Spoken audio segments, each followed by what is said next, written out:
if those things get implemented well, the more you talk about it, the more I think about it, the more I do like, because it is something I've wanted for a really long time. Bring us back to that feeling of finding something cool in Raid and wanting to get out with it to use, like, not to sell.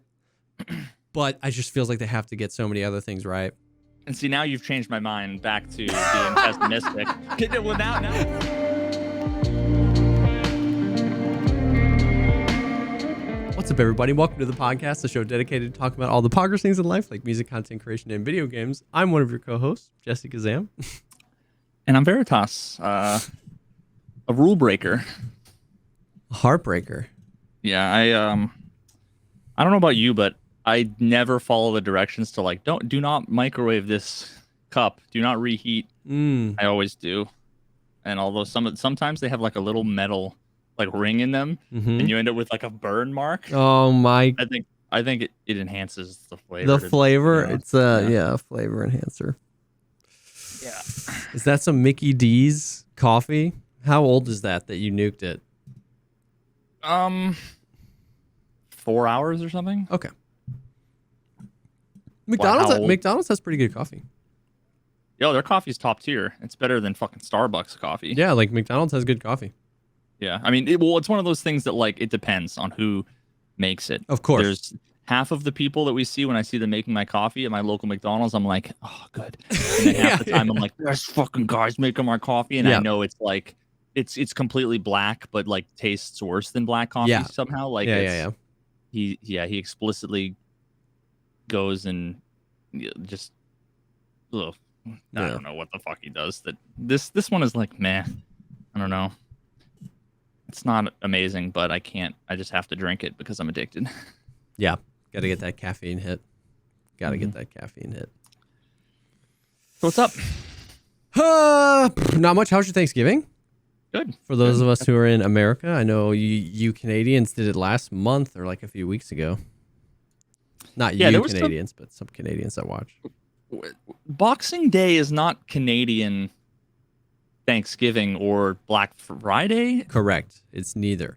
I thought it was like a British thing, not a Canadian thing. But I had observed by what the fuck are Commonwealth nations?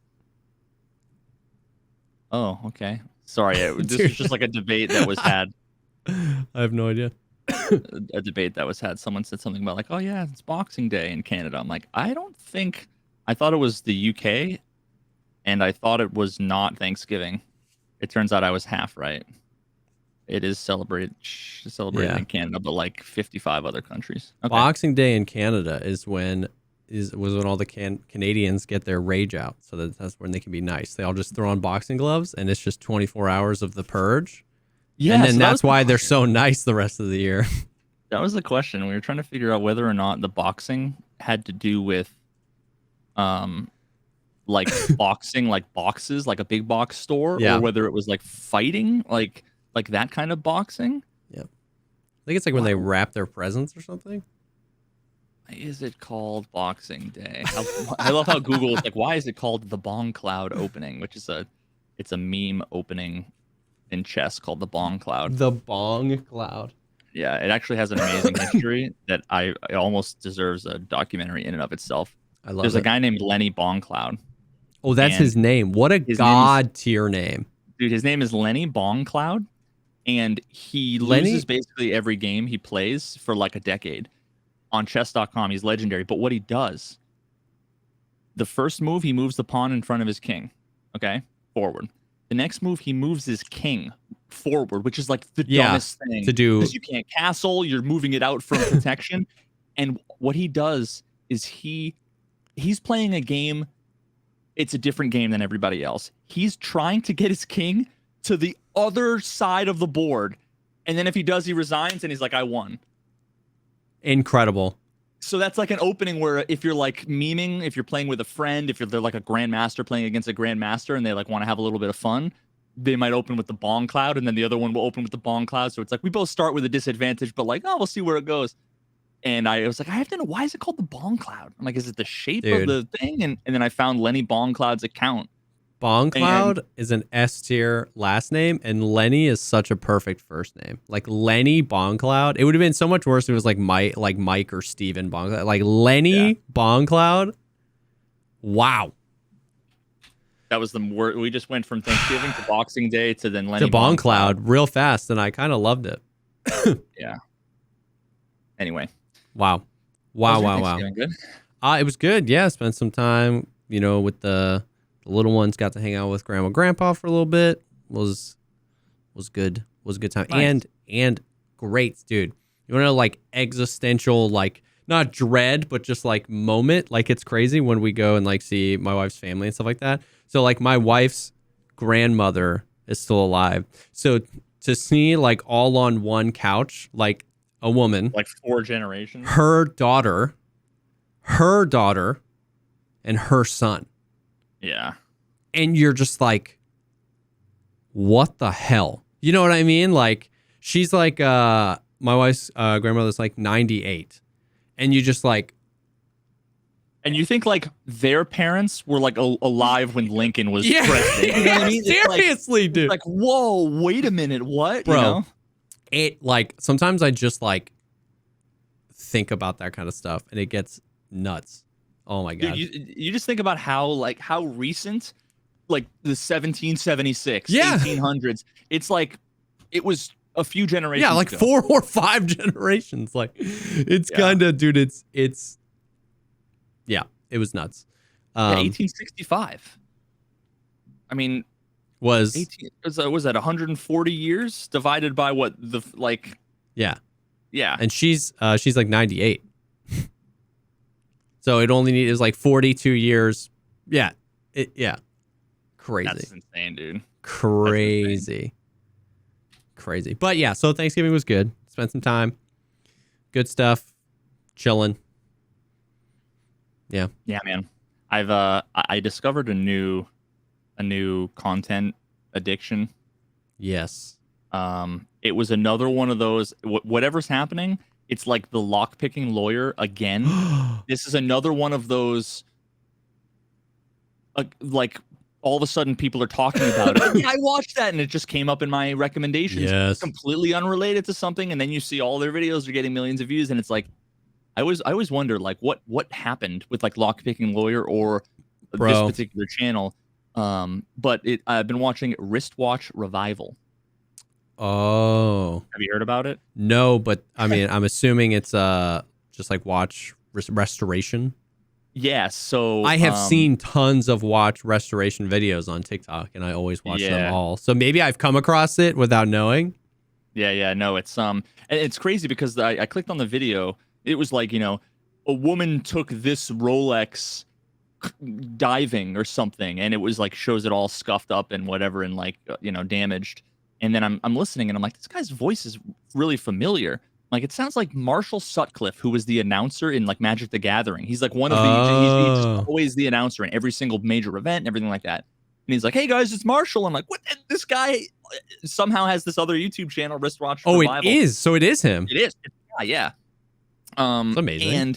But it's like he's got like 9 camera angles, and you see he's working on all these watches, and he takes them apart, and he's got a million tools and a microscope camera and all this stuff, dude. It's fascinating, and the videos are like 45 minutes long. There's no music. He just sits and he that's incredible while he takes them apart and and they're beautiful on the inside. I've never seen the inside of a Rolex. So many pieces, dude.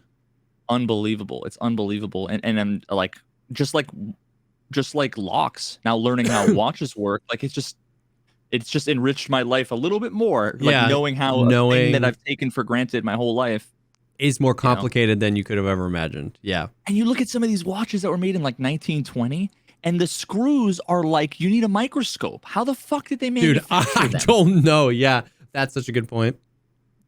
That's I have no idea. Wrist Watch Revival. I need to check that out. I've seen tons of that. I've also Lockpicking Lawyer is now on TikTok as well, and his videos keep popping up in my feed, bro. And it's so good. Which is funny because that's the thing, is that like he can pick most of them in like a minute. You know what I mean? Like they can fit in a TikTok video because he's that good. Like, it's insane. Yep. That's cool. Wrist Watch Revival. That's a good one. Indeed. And talking of content that I've been watching. Somebody tagged us on Twitter about it, but the makers of Dark made a new TV show, and the first season just aired. 1899. Have you watched? I saw the trailer. Bleh. I haven't watched it yet. I'm 5 or 6 episodes deep. There's 8 episodes, and it's... Is it like as good as Dark? Bro, it's very different.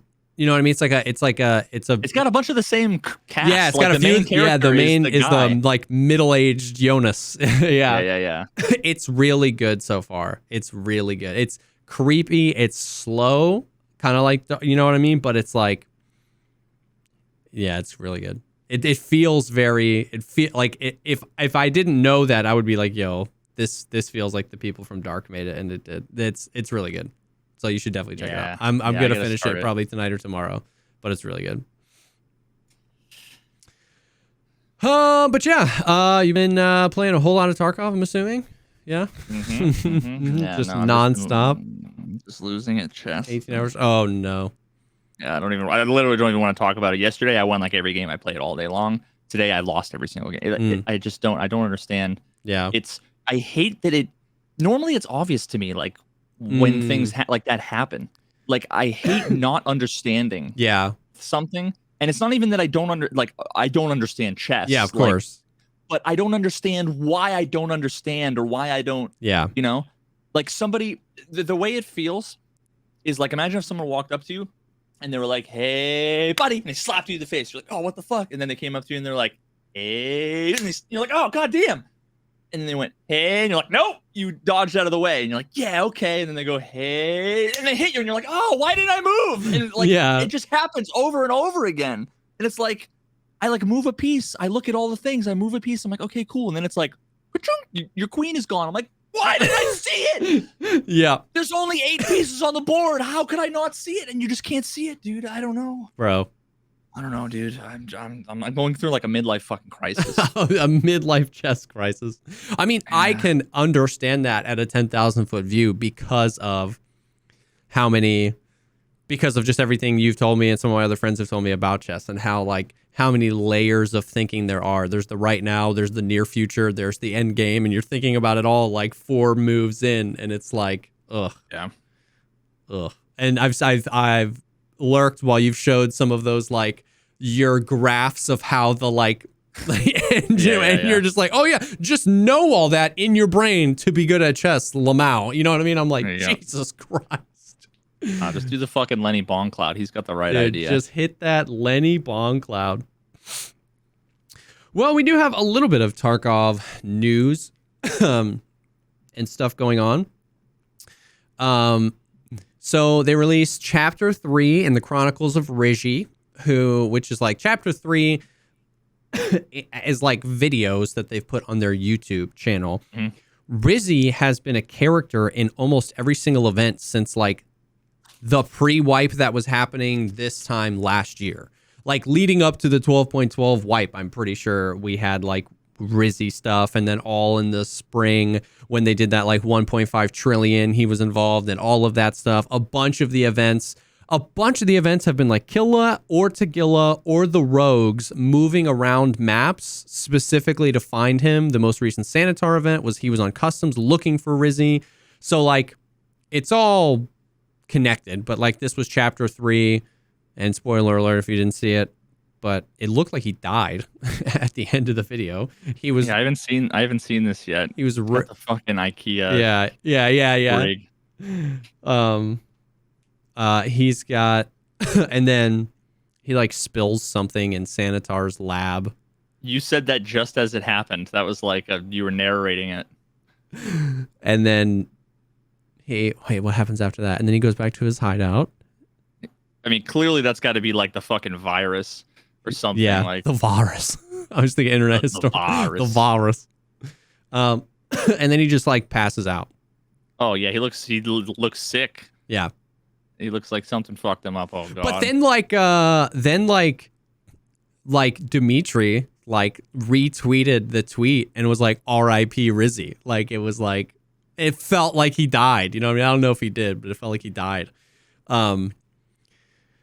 Anyway, so I don't even know what the story is with him. I don't remember why he's important. I don't remember why people want him. I just know that it's been like 18 months of my life that I was supposed to have cared about him. Anyways, so then they released that, and then an event happened, which I hope Chad hasn't told you, just because I want your reaction. An event? I haven't heard anything, no. Okay. Are you ready for this? Oh, no. Oh, no. Dude, there's no way he died at the end. He definitely didn't die. You don't just blur fade out and then that's not a death scene. I feel you.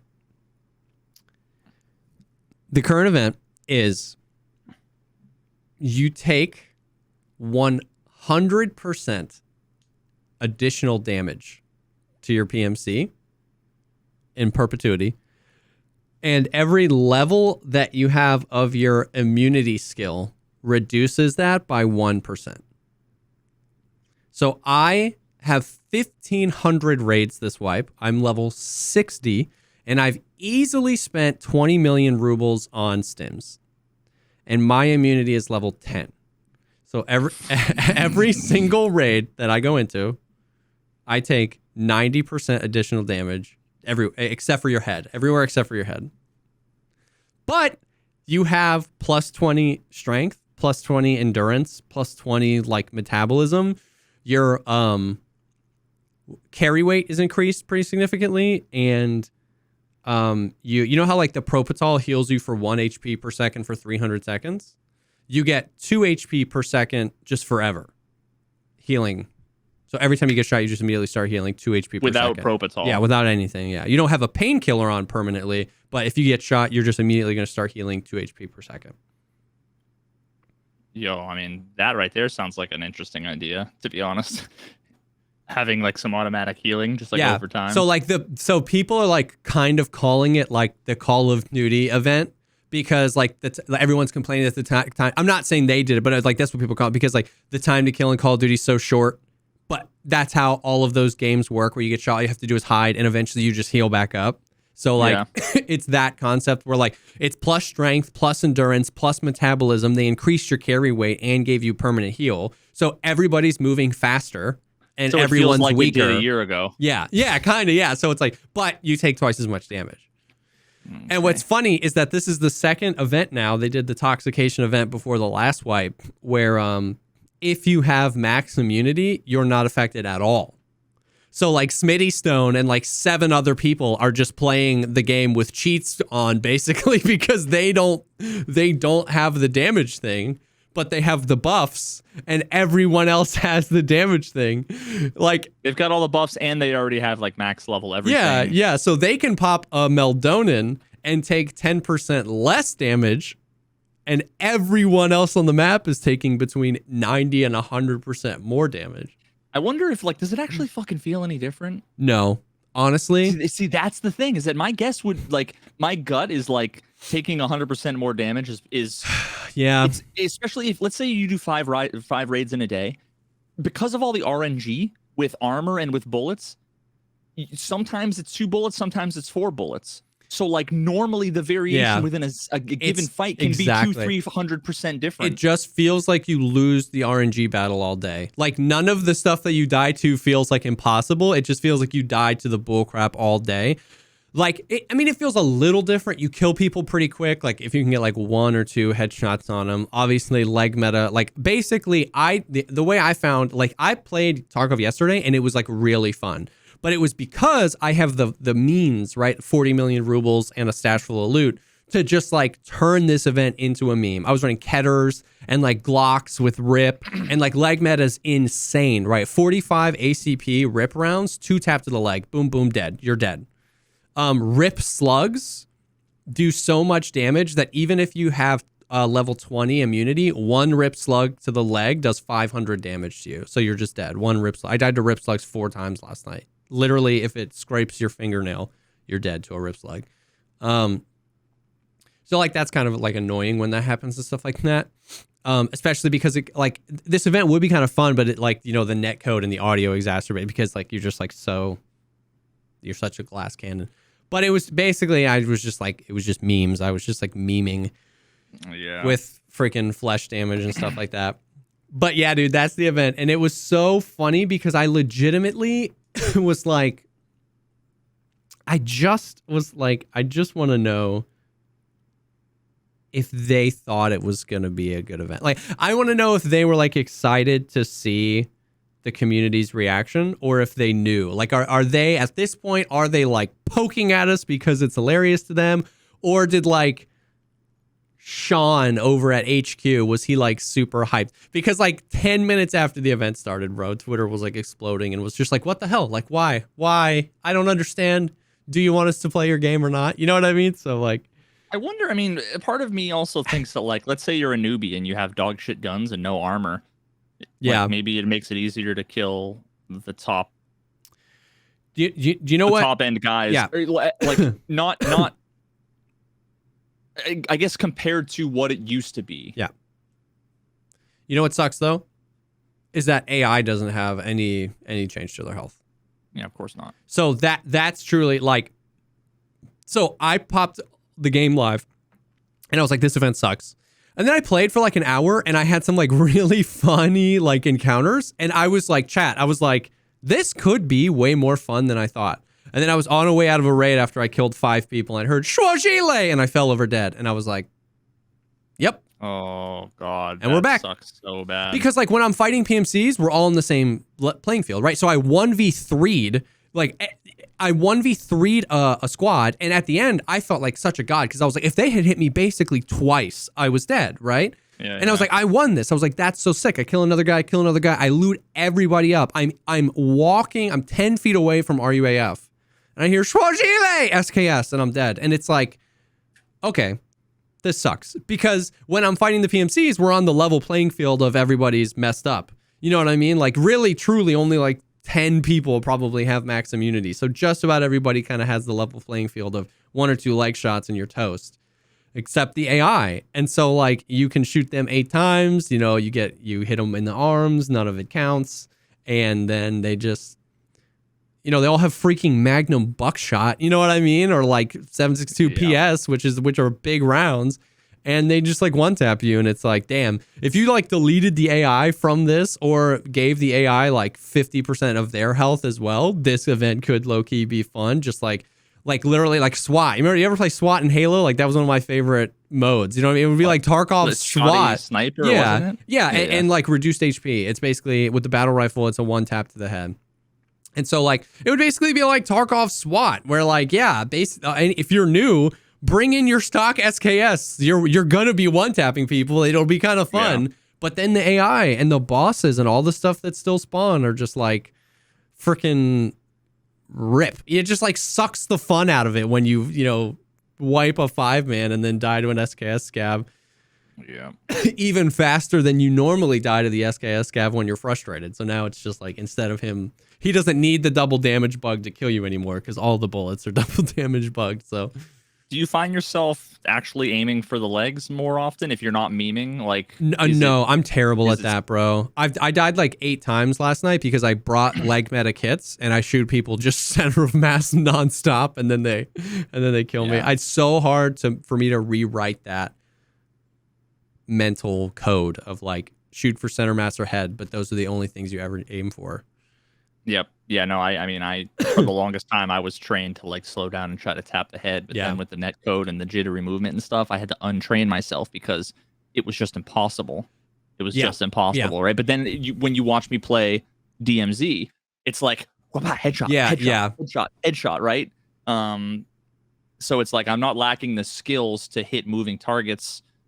It's just when there's a ton of weapon sway that is largely random, right? Like it's not the same every time. If you make the same inputs, you're not going to get the same output because of the weapon sway. Sometimes goes to the left, sometimes goes to the right. Yeah. If your stamina's gone, it takes a while for it to like actually stabilize. Yeah. Then you have the breath and then you have the jittery movement. It's just really hard to like line up the shots. Yep. Or it just used to be easier. Yeah, for sure. So the event was like super interesting because it was like everyone was like, this is dumb. And then I played it and I was like, this is actually kind of fun. And then I was like, nah, this is kind of dumb. You know what I mean? Like, it's just like, it'll be fun to just meme around on, but like, I hope this event's like 48 hours. You know what I mean? Like if it's Yeah. if we're talking about this event going on the next podcast, I'm not gonna be playing Tarkov probably. Like it's just not gonna. Woof. Have you been playing Tarkov mostly, or have you been playing a little bit more DMZ, or what? A little bit of both. Little bit of both. I was doing some sponsor stuff for the, like Warhammer Darktide, which I don't know if you ever played any of the Warhammer games. It's like you ever play Left 4 Dead back in the day? Yeah, I wasn't really a fan. Okay. Do you ever play like Doom? Doom? Yeah. Oh yeah. So it's like if Doom and Left 4 Dead had a baby in the universe of Warhammer 40K, which is like one of the most extensively lore-rich universes in all of like sci-fi, and it's like nuts. It's actually really fun. So I've only ever seen my buddy who I worked with, one of the guys that actually got me into Magic way back in the day. He was like my second subscriber ever actually on Twitch. Really?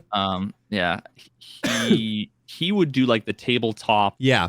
The painted figurines. He'd spend all kinds of money and time to like hand paint all these things with these elaborate sets. With, you know, I didn't really know there was like a game and first person shooter. They've done a few. So like there's been a few other games like Space Marine and Vermintide and a few other games. There's been a bunch of books. There's the tabletop thing. There's the figurines. There's a few games. There was like a fan made anime or like series. It's interesting stuff. Anyways, that was fun. I've been playing a little bit of DMZ, but mostly Tarkov. Mostly Tarkov. Yeah, there is some DMZ stuff I do want to talk about later though. But so we got that. We got the Chronicle of Rigi video. We got the event. Then we got a notification of some downtime tomorrow. So tomorrow, November 28th at 2 a.m. Eastern, we plan to install a technical update. The installation will take approximately 4 hours. So we're getting 4 hours of downtime tomorrow.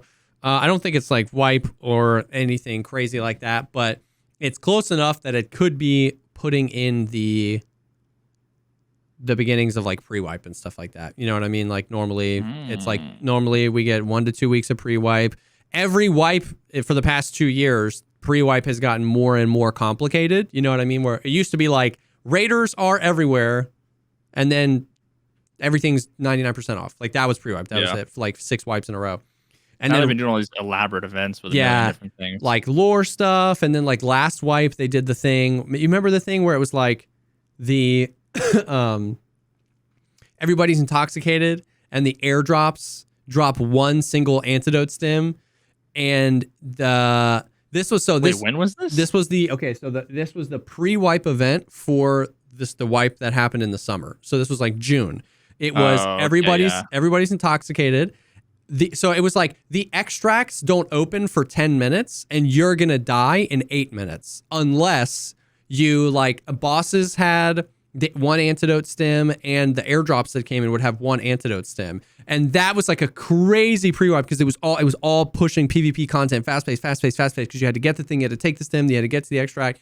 Did you just buy or bring in the antidotes? I think, but you can only put like one on your person or something. I don't even remember. Okay. That was a crazy event. I actually really enjoyed that one. But like that was like they've just been going crazy with events and doing a bunch of them. Like there's a lot more events that happen like, you know, day after day after day. It was like unlimited stamina. Yeah. That event was actually fun as junk.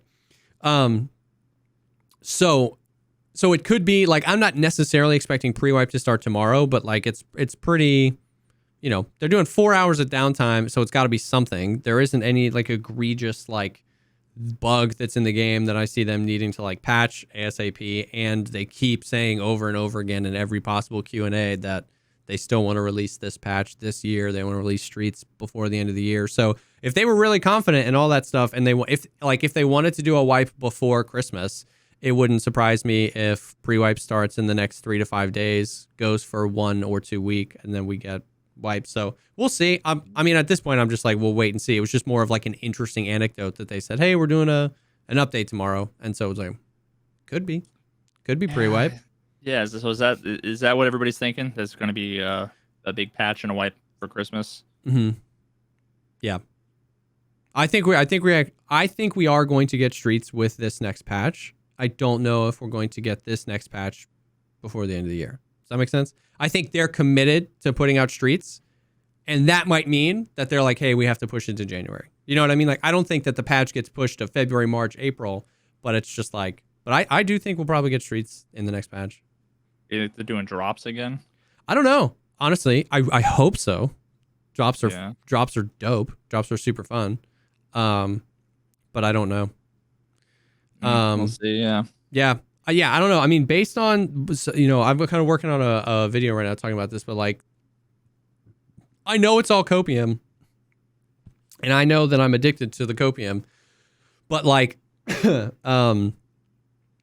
they land the plane on this patch, once again, not based on what Jesse wants in the patch, but based on what Nikita just said was going to be in the patch 2 weeks ago in a Q&A with Bestly, right? The next 2023 could be a crazy year. You know what I mean? Because like for a long time, Streets has been the like for a long time, Streets has been like the gatekeeper to just a lot of other systems, like the storyline quests we won't get until we get much closer. A lot of the like traders, a lot of the like boss mechanics, a lot of the just like mechanics of things they want have all been like, this is going to happen on Streets, so we need to get Streets in before we can do this. So like that's just the storyline quests 1.0. Yeah, too, that's right? 1.0. There's been a ton of people. Obviously, a bunch of people have been working on Streets. So we have like, basically, we're really close to the end of the maps once we get Streets out, right? Because like the only other map that's on the map that we're not going to get is Terminal. And Terminal's obviously not the size of Streets. So like, so it's really hard to like, on one hand, you're like, Tarkov BSG's really slow at making maps, but then on the other hand, a big patch. With a bitch. I just typed in chat with a bitch patch. I meant to say big patch. Because like, remember the whole Lighthouse debacle last year, where like in the summer of last year, they were like, we're actually going to do Lighthouse first, and it's in gray box. And you were like, you must have misspoke. And Nikita was like, no, it's in gray box. And then they actually released it that year. Like they powered through that map, and then everyone's been working on Streets. So after Streets, the only other thing is Terminal and the like starter area. So like, but he also meant something different too when he said gray box. He meant something different than I thought. Yeah, like there's a couple different interpretations, and I wasn't sure which he was using, but yeah. But anyways, so like between that, they've said that they want to put a new audio engine in and replace Steam Audio. They said that Arena is going really good. Everything he said that's coming, more hideout stuff, the Lightkeeper and the in-raid trader. So it'll be really interesting. I mean, like, it would be absolutely insane if like they release Streets, a big patch, and then like sometime in the late spring, early summer, they release Arena, or at least like public testing for it. Like, oh my God, that would be insane. You know what I mean? To like keep people just interested, and then that would lead people into the new wipe, and then maybe by the fall we get like the actual release of Arena, and like they could get into a place where they can really ping pong content a little bit. But yeah, I don't know. So we'll see. We'll see. Actually, on the topic of drops, didn't the last few times they sort of did their own internal drops? Well, okay, so they did Twitch drops. And then they started doing Twitch drops for a bunch of stuff. They started doing Twitch drops for like the summer wipes as well. And then they started doing Twitch drops for like their podcasts. And then they stopped doing Twitch drops for their own podcasts. During the Tarkov TV Live, they were like, type in this code on the website, which went terribly every time they've done it. But have they done Twitch drops since they did those promo codes on their website? So I wonder if they like are like fuck using like Twitch integration, because people just bitch about it. They constantly are like, when do I get my drops? How does it work? Blah, blah, blah. I didn't get anything. I watched for X hours. Yeah, so that's interesting. We don't know if they're going to be doing drops. We don't know if they're going to be doing Twitch drops. We don't know if they're going to be doing their own thing, that maybe a more fleshed out version of that. They could be doing nothing. They haven't really said anything. So, but yeah, that'll be interesting. And then, so other than the patch, we also got a tease for the Lighthouse sniper boss. Did you see that? Is that on Twitter? Yeah, 17-second clip. Basically, it's like Twilight. 3 PMCs are walking along the bridge. Wait, with like Bella? Yeah. No, like Jacob was there. Oh my god, Edward. Yeah. I think we already talked about my admiration for. Yeah. Yeah. Okay. Never mind. Twilight.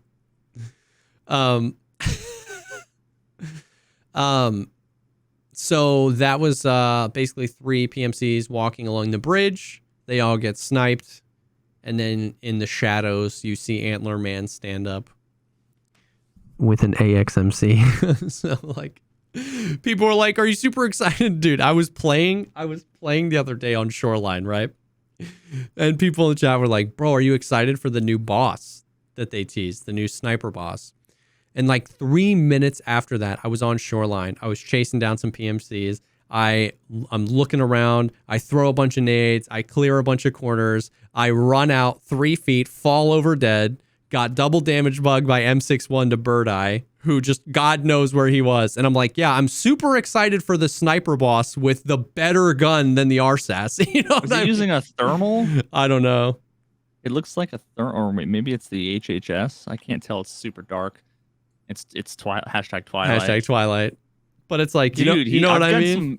He's giving me some fucking True Detective. Yeah, season 1 vibes with the antlers. Yep.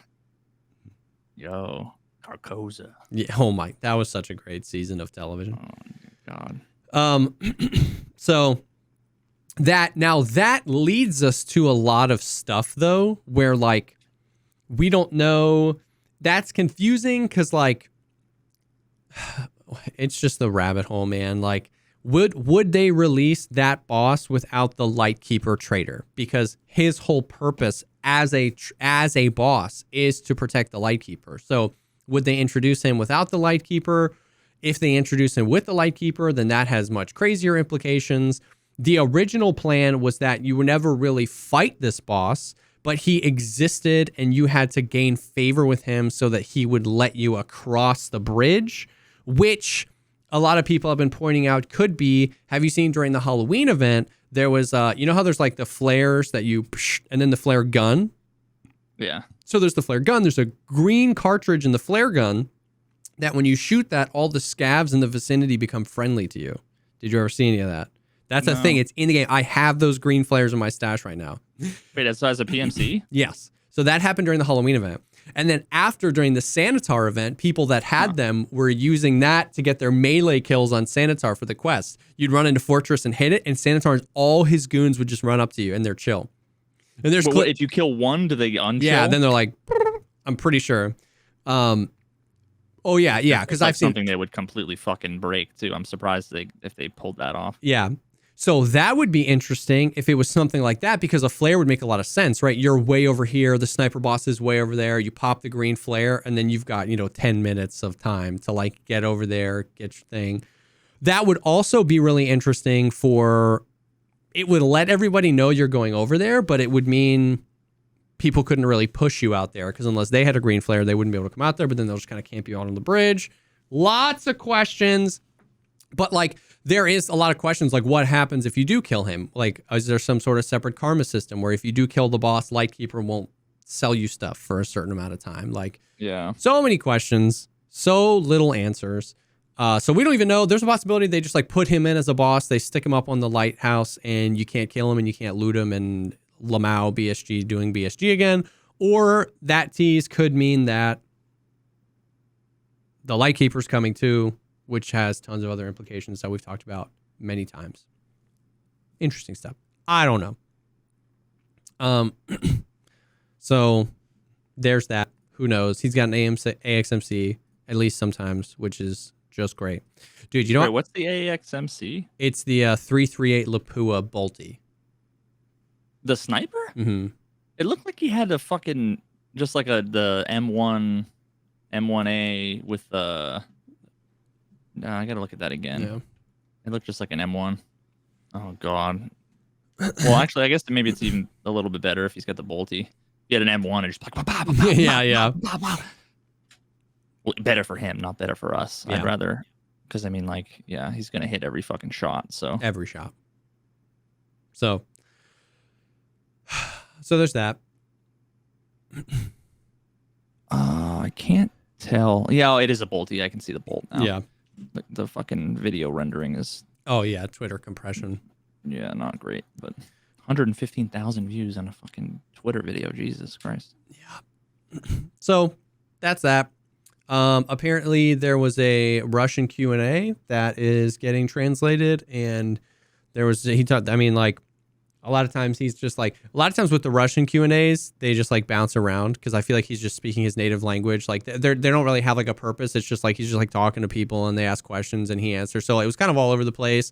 They talked about how there's no map to map travel on the first iteration of Streets, which wasn't really an expectation, but like maybe it got crazy. He said, talking again, that the arena is going really, really well. He's super excited about it, and they're already working on stuff like a website for it, a launcher for it. This is all translated, so it could have been crazy. They said that they want to continue to move the extracting to like a lot of the newer maps that have extracts that require something, this backpack, this to be turned on. You have to have this, which we kind of saw coming. He said that open world and map to map is still the plan. Lamau. He said that he confirmed that you will be able to replace armor plates in raid. Which I'm okay with as long as that's like a 30-second animation minimum. You know what I mean? Like, I don't want that to happen mid-fight because then you just like get people, you know what I mean? Like, you know how you kill people that have like 3 Alton visors in their Blackrock in case you shoot them in the face? It's like people are... No, I never kill those people. People are going to come in with like 8 extra plates. You know what I mean? I love the idea at a 10,000 foot view of, I like the, once again, we've talked about many times, give me a reason to stay in the raid. And we've talked many times about one of the best things they ever added was a CMS kit. Because if I get a black leg to a scav, now I can stay in the raid. So if I'm looting and I find plates and then I keep those plates and I get shot up and I get into a fight and I win and my armor's trashed and I trashed his armor, the ability to then go seclude myself for a little bit, replace the plates and stay in the raid, I love that. I won't like if it's a 1 second animation like COD and literally just like fights, just like I'm just gonna be like, God, like, you know what I mean? So I wonder if that would be, if playing devil's advocate. You know, we've been saying for a while how like longer fights, longer time to kill, more time playing the game is good. Yeah. I wonder if that's, I mean, there's a million ways to do it that I think would be better than like hot swapping armor. But at the same time, I feel like if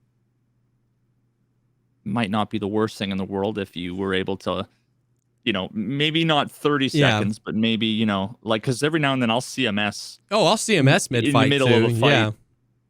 You know, maybe if it's 10, 15 seconds or something, then I don't know. I could see it. I just think like, being all right. I just think if it's too fast, it's layering on band-aids to a really bad thing, right? Because then that would be perfect. It would be appropriate. Yeah, because then you're like, and once again, in COD, you want the plates because head to toe, the plate protects you. In Tarkov, it would be a, you know, a rich versus poor game. It would pull that even farther away, where it's like, if you're level 20, do you spend 80,000 extra rubles on another plate, knowing that you might get one tap to the face by an SKS scav? Probably not. But if you've got 100 million rubles, you're probably bringing a backpack full of plates. And it just feels like it pushes this thing as opposed to being something more intuitive, where if it covered you from head to toe and this was a way to push time to kill out longer, cool. You know what I mean? But like, I'm going to bring 3 extra plates. I'm going to get Magnum bucked to my leg. I'm going to bring no extra plates, and I'm going to get, you know, rip ammo to my chest, and I'm going to want an extra plate. And it's just like, you know what I mean? I feel like it should be something where, I don't know. I mean, we'll see. You know what I mean? We'll see. I'm not saying it would definitively be the worst thing. I'm saying like my guess would that it would just be kind of gross if it was too quick. But yeah, maybe 15 seconds as long as the CMS kit or as long as the Serve 12 kit, maybe. I wonder if the only other thing that comes to mind too that makes that a little bit more exciting, again, depending on the weight, depending on the size, I would love it if they were like decently heavy, but if they were like 2x1. Yeah. Because then if you kill if you're solo and you kill a squad of 4, you can't take 4 armors. Oh, that'd be cool. So now you can take 4 plates and 2 guns or 3 guns. See, that would actually be sick. because now you actually get fucking value out of it, right? Yeah. Like the armor is no longer a 4x4 or a 3x3. You know, now it's a 2x1. And then imagine you can buy a TV 110 from Ragman with class 4 plates in it, or you can just buy the TV 110 for cheaper with no plates. And now you're just filling them with plates you have in your stash. Yeah. If you're doing that, if you're min-maxing and just taking plates out, like stuff like that, I do think would be sick. Yeah, it's kind of like if you take a rig with you, even if you're like using a bolt action or whatever, because it's like extra space in case you pick up a gun with mags or whatever. Yeah, no, I think there's something to that that I hadn't really considered. I'd get all the like rat rig. I would always wear a rat rig, but with class 6 plates in it, so people would be like, "Oh, it's Timmy." And then, like, I'm like, yeah. See, I wonder now what the difference between, like, what'll happen to the armors. Yeah. And how will they be different? Like, will a fort take 3 plates, or will it still just be 1 plate? There's so many questions. Great.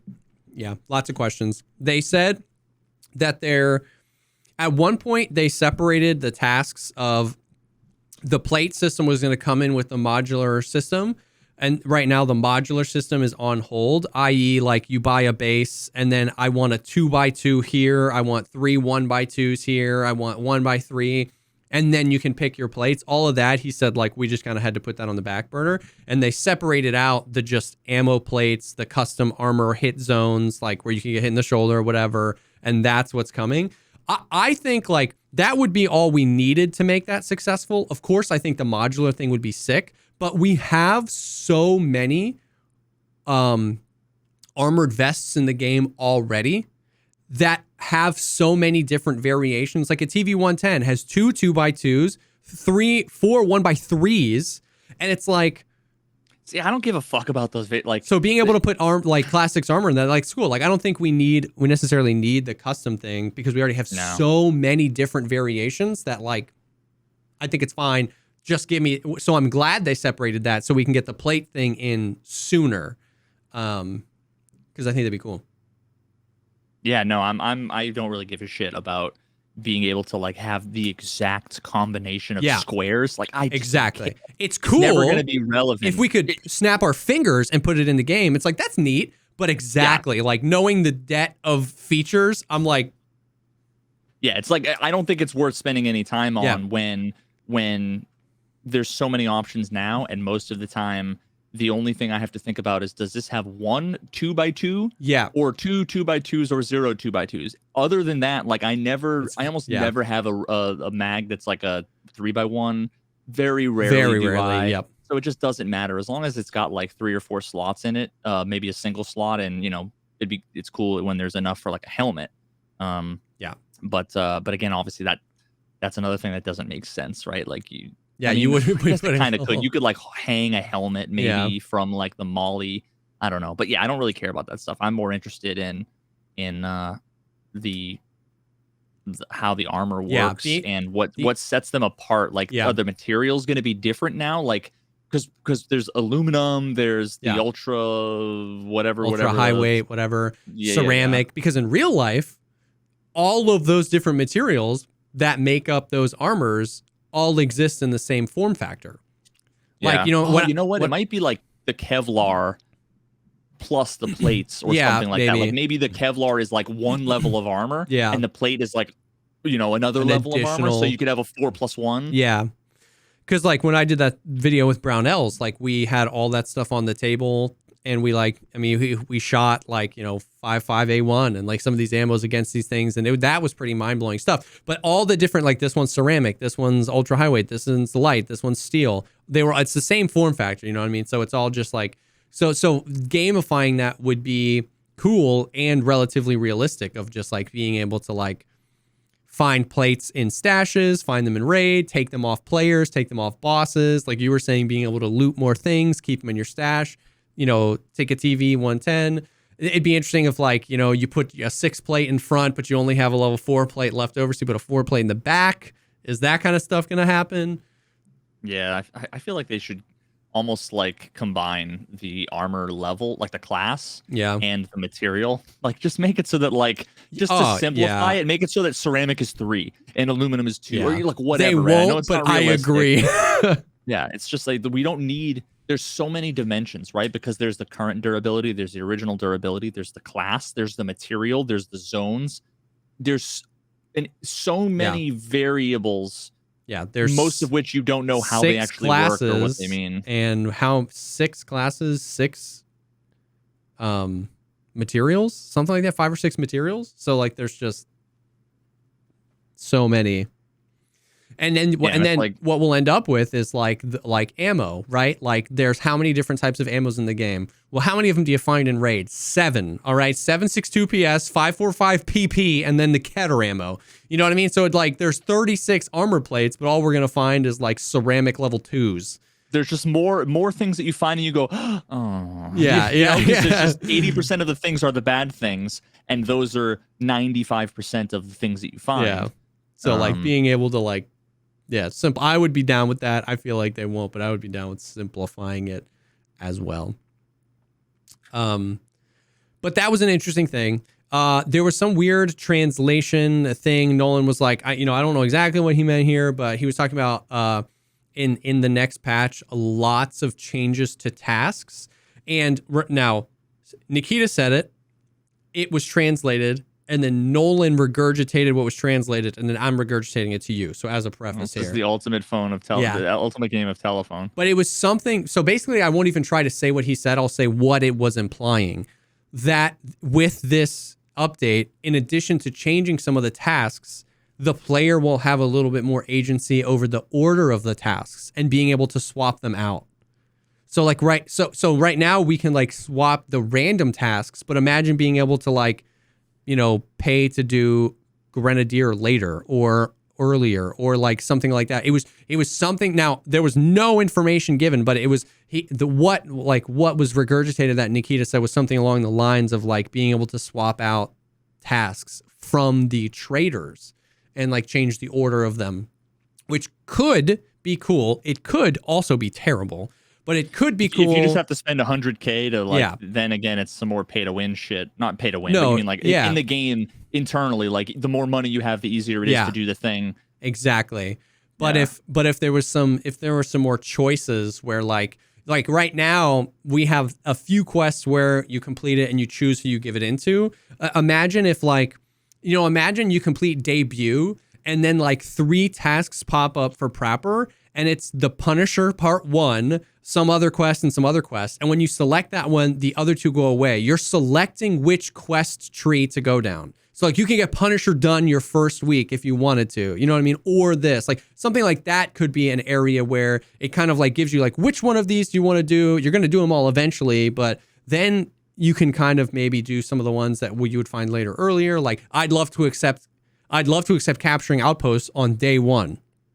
That would be so great. You know what I mean? That would be so great. So like, something who tells knows? Me, that's fucking sounds way too good to be true. maybe it's kind of like you can always choose, 4 or 5 to work on actively. Maybe that you have enabled. Or maybe they just reduced some of the level requirements of them so that you just have access to more earlier, and that's all they meant by it. So like you could do this earlier if you want. Who knows? But that was just an interesting little. So how sure are we that that's what he was? Implying? Not at all. Oh, okay. Yeah. Someone in chat just said I think he said some tasks were swapped around, and that there were also changes to tasks. Yeah. So who knows if you have the ability to swap them around or if they're swapping them. I mean, that's one of those things like a translation. Exactly. One word, we swap things or you can swap things. One word, completely different things. So it was just like exactly. I mean, and even Nolan in his video, nice guy, was like, literally every single thing here is like, who knows? This is way too far. He's like, I'm reporting on it because I think it's interesting, but like, literally none of this could mean what we think it means. You know what I mean? So, but I just found that interesting. And then the other thing he was talking about was adding a Skyrim-esque type of thing where like you might have Intel Center level 3 built, but you can't get access to a few crafts unless you find an item in game that are like books on a particular subject that then give you access. Like, you know what I mean? Like, you know how you like find like a fucking spell book? Yeah, spell book or like the bobbleheads in Fallout where you find a thing and then that gives you some knowledge or whatever. So he was saying that was Is that just basically like a fetch quest to like? I mean, no, I think it's like random. I think it's kind of cool personally. I think it increases or it encourages exploration potentially. I don't think they would be in the same place everywhere because then everyone would just make a guide. But like more looting, staying in the raids, and it's just like you might get access to some cool craft. You know what I mean? As long as it's not like this is the meta craft, and if you find this book, you can make 17 million rubles per day. You know, as long as it's not bull crap like that. Or it's you find the book in this bag or this crate. Yeah. And then now it becomes the new mark room. Exactly. Where it's, exactly. So please, God, no. It has to be like either truly random. So like there's reason for me to go to dorms and search in 111 and 113 and 115 and 116 and 119 and 120 and, and have all the keys. That's and all that what stuff. I want. Yeah. Completely random. It's an item. It's not like a game breaking thing, but it's just like, because it's more opportunities for you to be in a raid and go, oh, this is cool. And that not just translate to 1 billion rubles. You know what I mean? Like it used to be where it was like, oh, Aletix, I don't need this, but it's just 1 billion rubles now. You know what I mean? Like that's like a thing that actually is kind of cool. You know what I mean? I craft stuff all the time. I'm constantly crafting ammo. I'm constantly crafting cases. I'm constantly crafting meds. You know what I mean? Like imagine getting access to like an ETG craft. Even if that craft was expensive, I would be running that craft all the time. Does that completely change my gameplay? No, but I would use it. You know what I mean? If I found a book on health and science and got access to, you know what I mean? So it's like, I think it could be cool. Make it so you can't sell the fucking thing. Yes. You craft a useful thing. You can craft enough of it to last you a couple of days or whatever. Yeah. Then that would be amazing. Yeah. But can you imagine if in every raid there was guaranteed to be like one of this super valuable for you rare thing? If it was in every raid, I mean, I would spawn in on customs and go to Big Red and search every container. I would go to dorms and every room and every container, but then I guess if it's just a book that you need for craft and then it's like, well, then once you get 2 or 3 or 4 of them, then you no longer need to look anywhere again, right? Yeah, so maybe you can sell it to therapists for decent money, 200,000 rubles or something like that. That'd be cool. Yeah. What was I gonna say? Oh, that kind of reminds me of the whole like enchantment table thing that they haven't talked about. Like you remember they showed off in a podcast the whole like you can how did they do it? Does anybody remember where you repaired an armor? You got to burn incense. And then the armor was like damage mitigation, or they repaired a gun and the gun had like bonus damage. It was the repairing gave it like, yeah. It's like, I couldn't remember if it was just like the repair kit just had a random chance to roll a random stat in a random percentage, or if they were like special repair kits that did that. I can't remember, but I do remember that they put that in footage in a podcast in August. And they've literally never talked about it again. So one could reasonably assume that was coming in the next patch because they showed it to us 5 months ago or 3 months ago or whatever. But they haven't talked about that. So that's just interesting. That's just interesting. I wonder if that's coming with the hideout changes.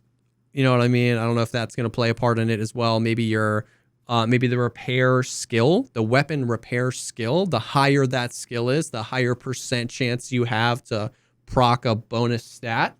Maybe, you know what I mean? I don't know.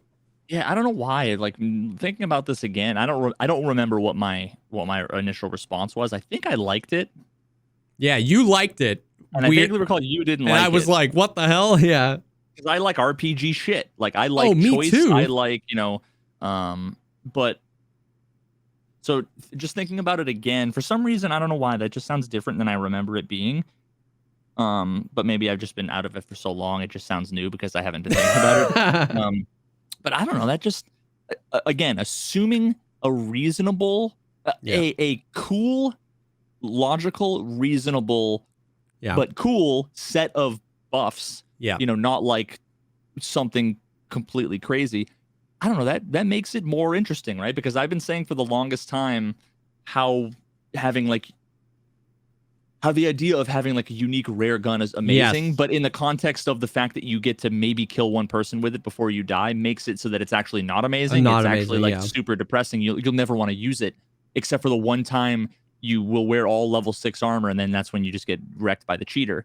Or at least that's what you're going to do, so you're never going to do it until some future date where you are like somehow confident that it's not going to happen, which will never happen, and it'll get wiped. But like, if you get a 82% Vepr off of a scav, it's almost like you can just sell it to fence, you can sell it to Prapo, or you can use a few points of the repair kit and see. Maybe you roll the reload speed ×2 or something like that. Shit. It's almost like a little gachapon box, a little loot crate, where it's like, am I gonna get the factory new karambit? I don't know. It could be interesting. Kind of agree with you. I think our roles are flipped here. I think you and me almost always feel the same way about new features. And normally what's happening is I'm super like, this could be really cool.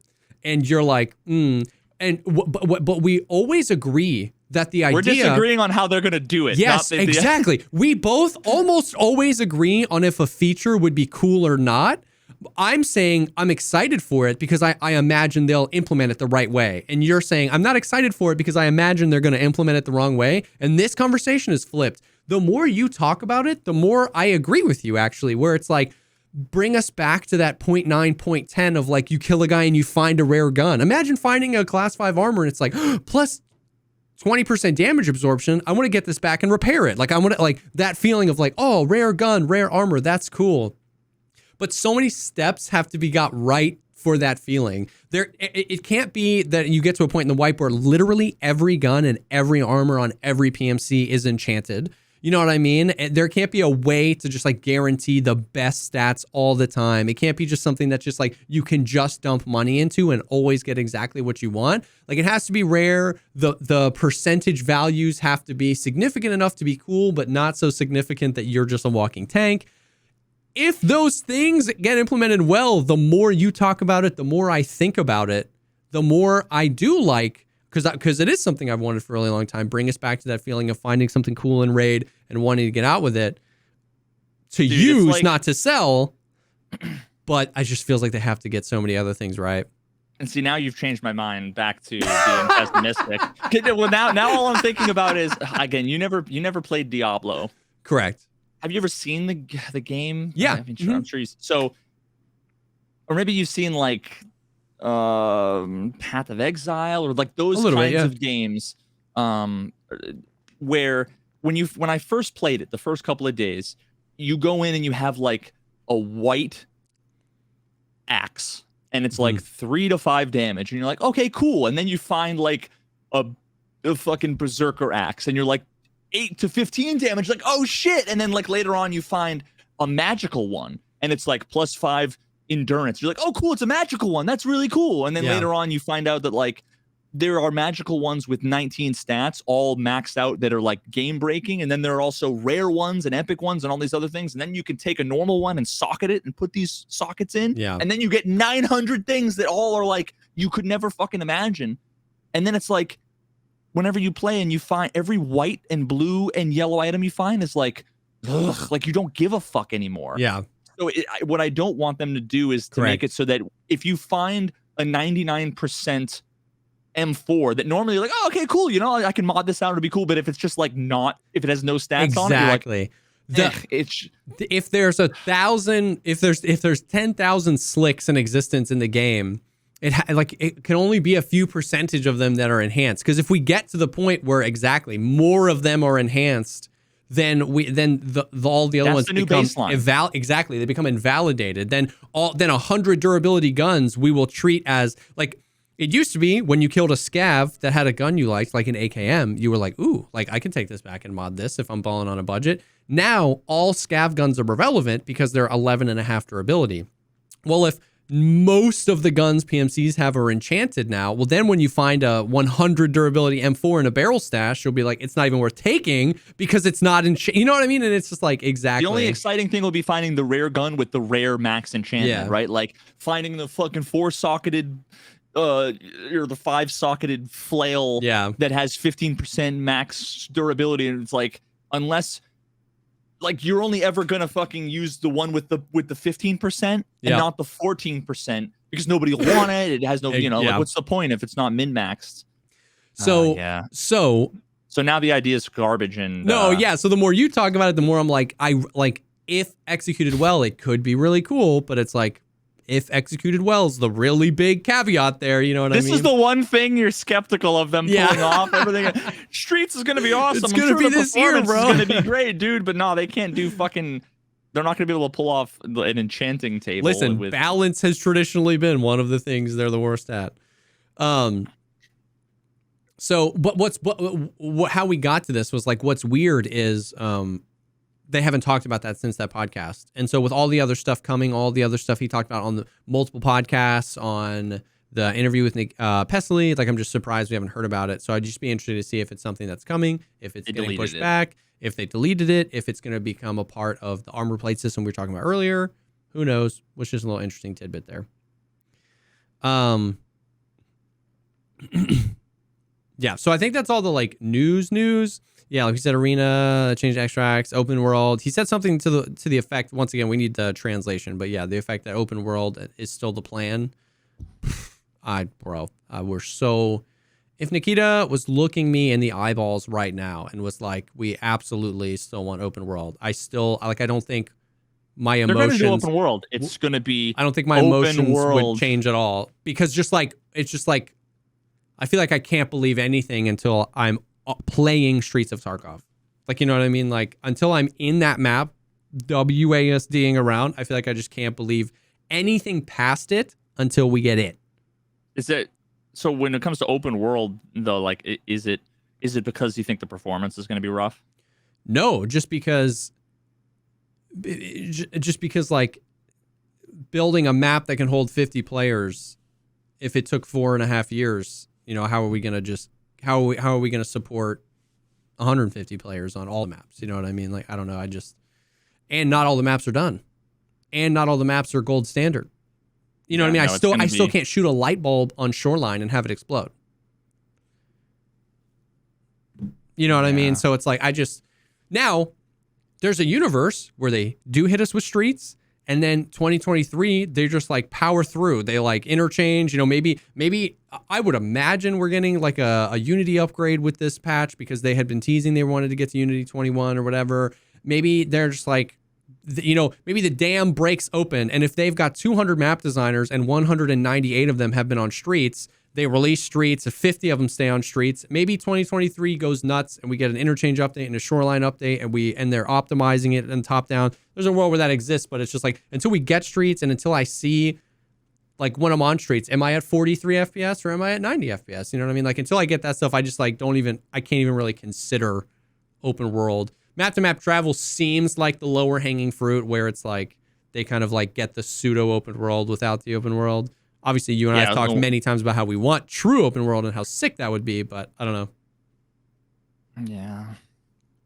So I don't know, but it was just interesting. I guess the interesting thing is just like he's still talking about it, which is like the sliver of me, the inner child that I want to protect, that has always got the hopium. I'm at least glad they're still saying it and they haven't just like ghosted the idea, because like I want Star Citizen to succeed for my grandchildren, I do want open world. You know what I mean? I mean, there was like a 3-year period of time where he said nothing about Arena. So I basically, every time people had mentioned Arena, I'd be like, there's no fucking way Arena's coming, because he hadn't talked about it in forever. And all the things he had been talking about, only 60% of them actually, ended up making it in the game or being planned to make in the game. And it sounds like a lot of the others he just scrapped, which is reasonable and understandable. But then all of a sudden, Arena was like the thing, and it was almost like they were focusing on it, almost done, and I'm like, whoa, what the fuck? Yeah. Whereas open world has been a thing, he's been talking about forever. Yeah. So I don't know. I just really hope it's not like what Skillet in chat said, where it's like you go to the exfil and now it's extracting and then it fades to black and then it's loading loot for another map, because it's like there's not enough backpack space or hydration or bullets. Correct. Yeah. For me to survive one map most of the time and make it out, let alone having to go between multiple before I get to put the shit away. No, yeah. You know? The So, dead I mean, maybe drops half and the extracts are going to be go back to your stash, and half the extracts are going to be go to another map, which, again, it's still like, why would you want to yeah. if you can go to your stash and drop shit off before you go? You know what I mean? It's almost like, why would you want to? I want the dead drops, man. That would be sick. I just want to, as much as like I know 50%, at least 50% of the people want to fucking literally IRL crucify me for this. I really wish you could just get back into the same server on the same map. Oh yeah. If it was open world, I mean, even if it wasn't open world, like just to be able to fucking have a round 2 and to get your shit back and to, you know, like potentially fight the same team a second time. And you know, people want to say that's not Tarkov. Well, I mean, you don't get to fucking say what Tarkov is. Yeah. Nobody does. Only Nikita gets to say what Tarkov is. All I can say is that I think it would be fucking amazing. Yeah, I think it would be for fun. reasons that I think a lot of them actually haven't considered. Yeah. Like, what makes Tarkov isn't that you can't respawn in to the same raid. There's a million things that make Tarkov, but like, that's not one of them inherently. You could still have Tarkov be exactly like Tarkov, but then imagine if you could possibly get back into the same raid 3 minutes later on the opposite side of the map where you died. Yeah. It's still fucking Tarkov, except now you get to fight potentially, you know, you are your own reinforcements. That's how you get the people that are like, you don't make the AI easier because that's what makes Tarkov. It's like you're just saying because Tarkov is the way it is, literally everything about it is what makes it Tarkov quintessentially, and changing any of those things is killing and murdering the spirit of Tarkov. And it's like, begging the question. It's circular reasoning. Yeah. It's or it's the no true Scotsman fallacy, which is the following is a simplified rendition of the fallacy. No Scotsman puts sugar on his porridge, person B, but my Uncle Angus is a Scotsman and he puts sugar on his porridge, person A, but no true Scotsman puts sugar on his porridge. So yeah, that's a fucking dog shit example why would Wikipedia have sugar on porridge? Sugar on porridge. Jesus Christ. But yeah, like so if you use that logic, then Nikita can never update the game because he's making Tarkov something different. So yeah, you can't add streets. Not having streets, wanting streets but not having streets is part of Tarkov. Broken sound is part of Tarkov. Yeah. All the bugs are part Terrible of Tarkov. Netcode. Getting disconnected, Cheaters the game, are a part of Yep, the game fucking crashing is part of Tarkov. Yeah, like right? it's like friggin' all of these. Yeah. Nothing that isn't in Tarkov now that would change any of the aspects of could possibly be. I mean, ultimately what it comes down to is the things that they like. Those are the things that are Tarkov. The things that they don't like, those are unintended and they're going to get changed or fixed. And that has to be what Nikita wants, because I want it. It must be what Nikita wants. Or conversely, I don't like Veritas, or I don't like insert clean. I don't like insert streamer here, whoever it is. Therefore, whatever they want is changing the game to be either too hardcore for no lifers, or more casual, or easier, or harder, or whatever fits the narrative of whatever they believe. Yep. Okay, so one last Tarkov thing. I've been thinking about this a lot and talking. I want to get up on my soapbox on it here because it's just you and me. And when I try to talk about it in chat, people are chill about it, but it's just like somebody comes in the middle and then I have to start over. You know what I mean? And it's like, it's whatever. Dude, okay. I just got here. Can you start over? Okay. Have you at all, like, I know you've played a little bit of COD. We play some DMZ and stuff like that. Not a whole ton though. But have you like looked at any of the the camos in COD, like how the camos are, how to acquire them and stuff like that? No, because every time I've gone in to look at the camos, I end up, the camera angle is inside of the buttstock. Yeah. There's crazy bugs. Bullets in the maggot. So I don't know what they look like. Yeah. All I saw was one time you had a golden gun. Yeah. And I'm like, oh, that looks sick. And then that was the only thing I've ever seen. Yeah. I've never seen another one, and I can't see it outside of the game. Yeah, I killed a dude with a golden gun. Anyways, okay, so there's like 80 different camos in Call of Duty. Now, hear me clearly, listener. 60 of them are, fairies and unicorns and polyatomic and the Orion skin and gold. 60 of them are cheese ball, right? But 20 of them are just, without exaggerating, cool, realistic looking camos. Right? Like a desert one, forest ones, green ones, white ones for snow mat, like just cool. Okay. Like how the guys would take the fucking ghillie suit kind of material and then like spray paint on over their guns, like in real life. Like in real life that people do this. If you look up your favorite gun YouTuber viewer, Garantham, Demolition Ranch, all these guys have videos on like how to paint your gun. Brownells is one of the most respected firearms like marketplaces, and they sell attachments, stuff like that. They like spent a bunch of money like manufacturing their own like gun paint. Like, you know what I mean? Like, yeah, this is a thing. Okay. Not fake. The way that COD does their camouflages would tremendously benefit Escape from Tarkov and like provide literally endless content.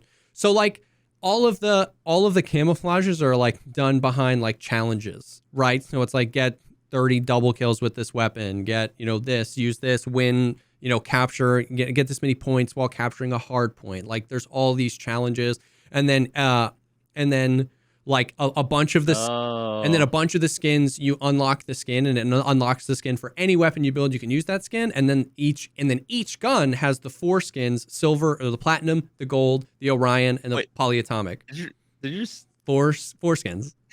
every gun has 4 skin. They're yeah, no, Russia's completely against circumcision, everybody. You heard it here first. God dang. All right. So I think that would be, now, once again, before you start typing the comment, I'm going to say that I think this is cool, and I'm not saying that Nikita should wake everybody up, pull them off their tasks. All right. We should leave the anti-cheat in the dust, and we should make camos. I'm not saying we should leave the network how it is or the audio. I'm just in a vacuum, in a perfect world. I think it would be so dope for there to just be like legitimately like 10 cool camos pre-made, not like I find a can of spray paint in Raid. You get to put foil stickers anywhere you want. Yeah. Pre-made cool camos, and every single gun has you can earn the camos for, and like let's say like the challenges are the same, right? It's like, dude, I mean they already have. Yeah. Like I've literally, the fact that I am like the fucking Tarkov science guy, and I've never once actually gave a fuck about any of the progression of the individual guns. Never once have I cared. I've never cared because it's so irrelevant. I would suddenly care now if I could. Exactly. Assuming that I could unlimited put whatever I wanted unlocked on any gun in my stash, just press a button. Yeah. That would be amazing. My thing is like you get to level 1 mastery of a gun, and you unlock 5 camos that each have just a challenge associated with them. It could be kill 50 PMCs, kill 50 scavs, kill 30 bosses, extract 75 times, whatever, like with this gun in your hand. And then you get to level 2 mastery, and you get like 4 more that are harder challenges. And then you get to level 3 mastery, and maybe you unlock like 1 final challenge for 1 final skin.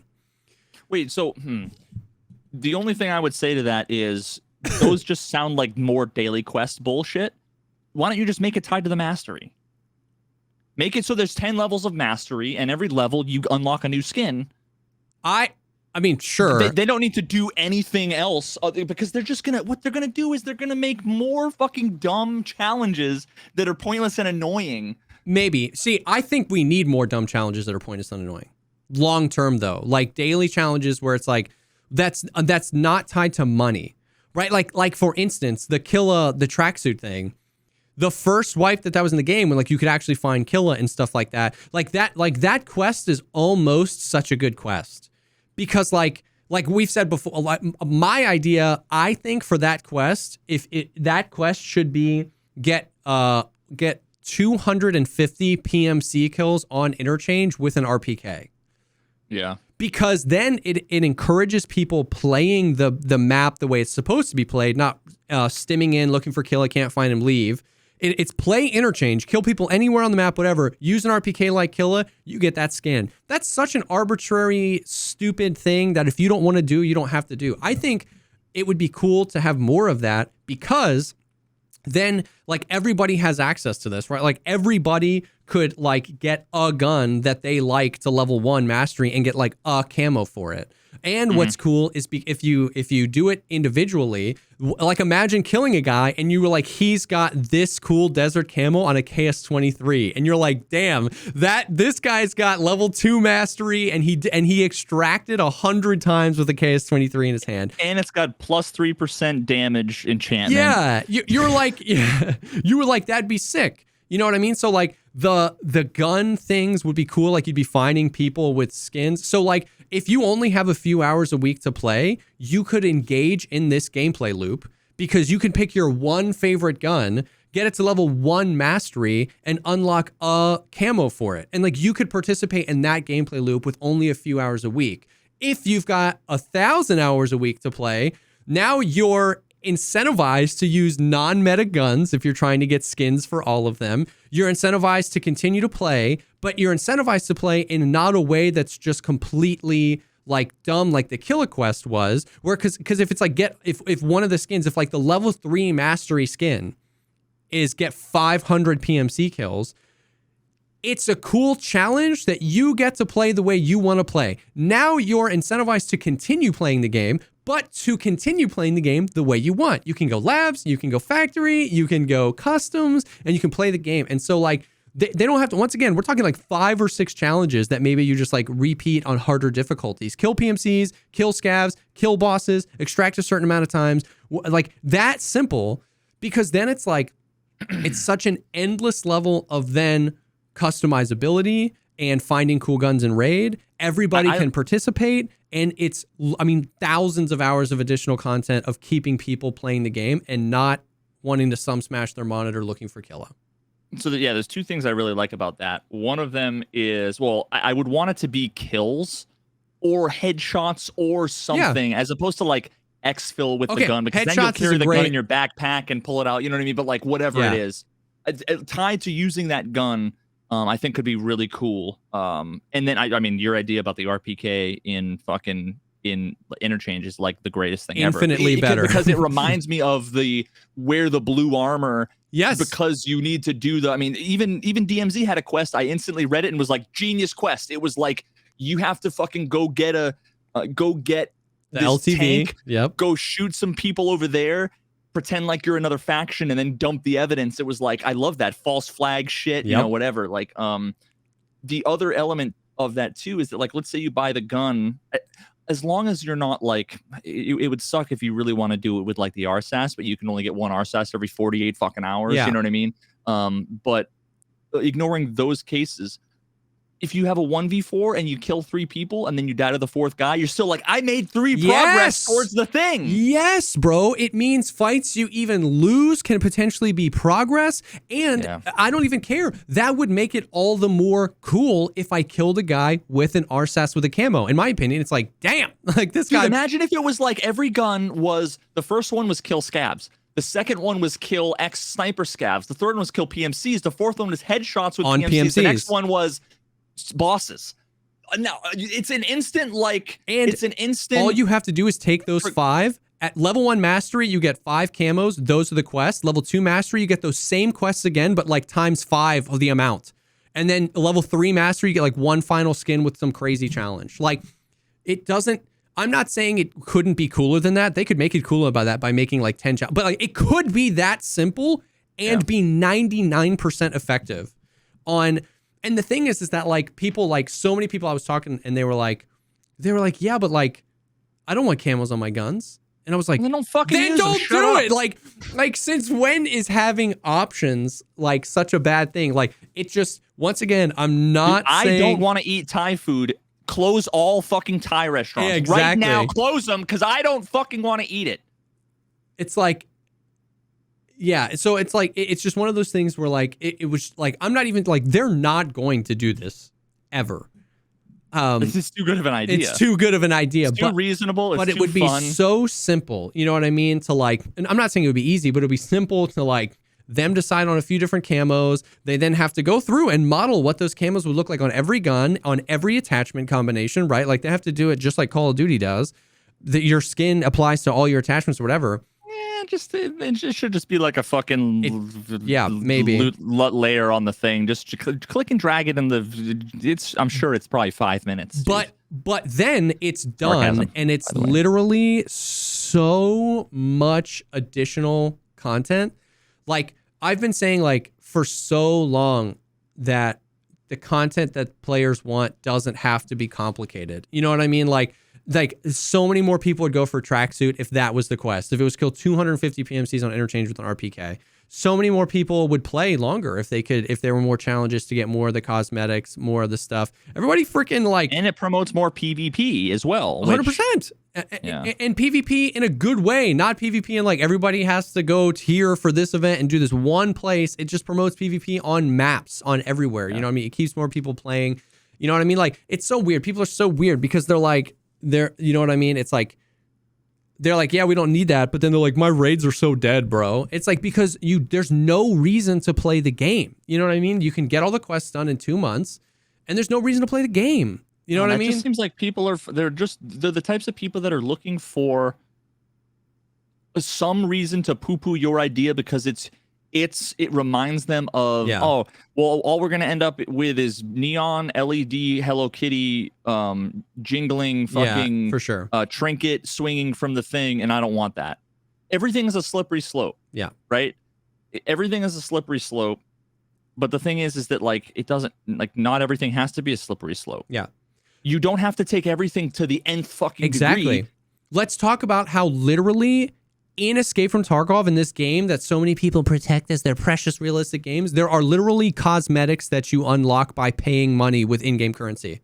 There's a golden gun in the game. There's actually a golden gun in the game. They added, and nobody cares about it. Nobody uses it because it happens to be a dog shit gun. Yeah. They added cosmetics to the game.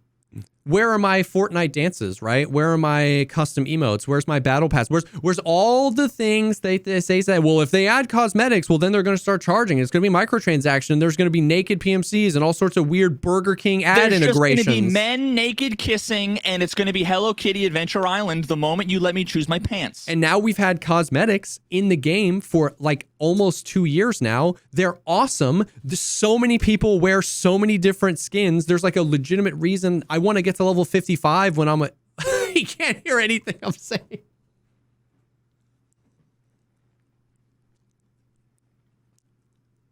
I'm just kidding. He's not talking, is he? Okay. I plugged in my thing and was like, dude, my headphones are so scuffed. I got a cough drop and I dropped it and it shattered, and then I bent over and unplugged my headphones. Just shenanigans. Now it's broken. Lick it up off the floor.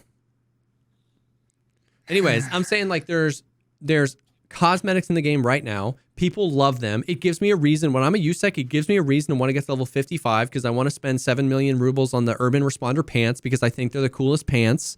And like, and nobody's freaking out. Also, the copium meme has gone too far.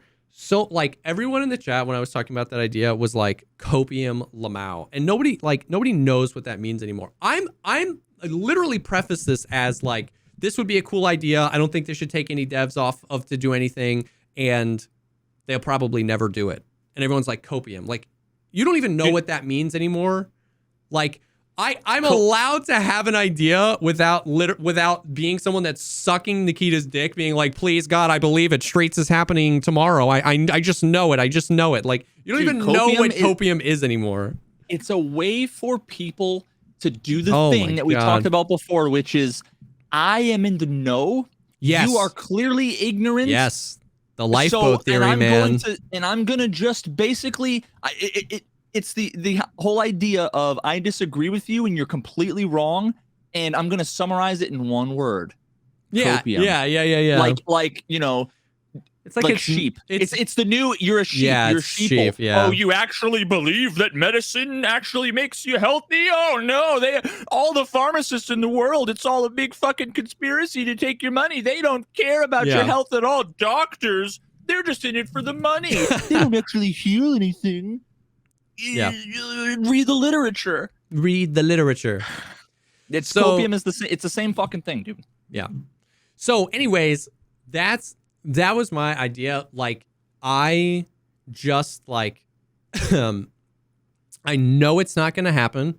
I don't want them pulling devs off of making the audio better to do it. You know what I mean? And I know we're going to get those comments, but like, I would be hard pressed for somebody to give me a reason why that wouldn't be incredible for the game. And if you didn't like it, you just didn't have to do it. It was like when we talked about with VoIP, right? Where it's like, how could that be a negative to the game? Where if you don't enjoy that, you can literally just turn it off. Like, you know what I mean? Like, if you don't want something, so it's like such a cycle, right? If you don't want something, as long as it's implemented in a way where not everybody has to do it, then that's fine. But then also secondarily, if you like this game, you want the game to be healthy, right? So it's like people don't connect all the dots, right? That's stupid. I don't want camos, so screw that. There's no reason why that would be a good idea.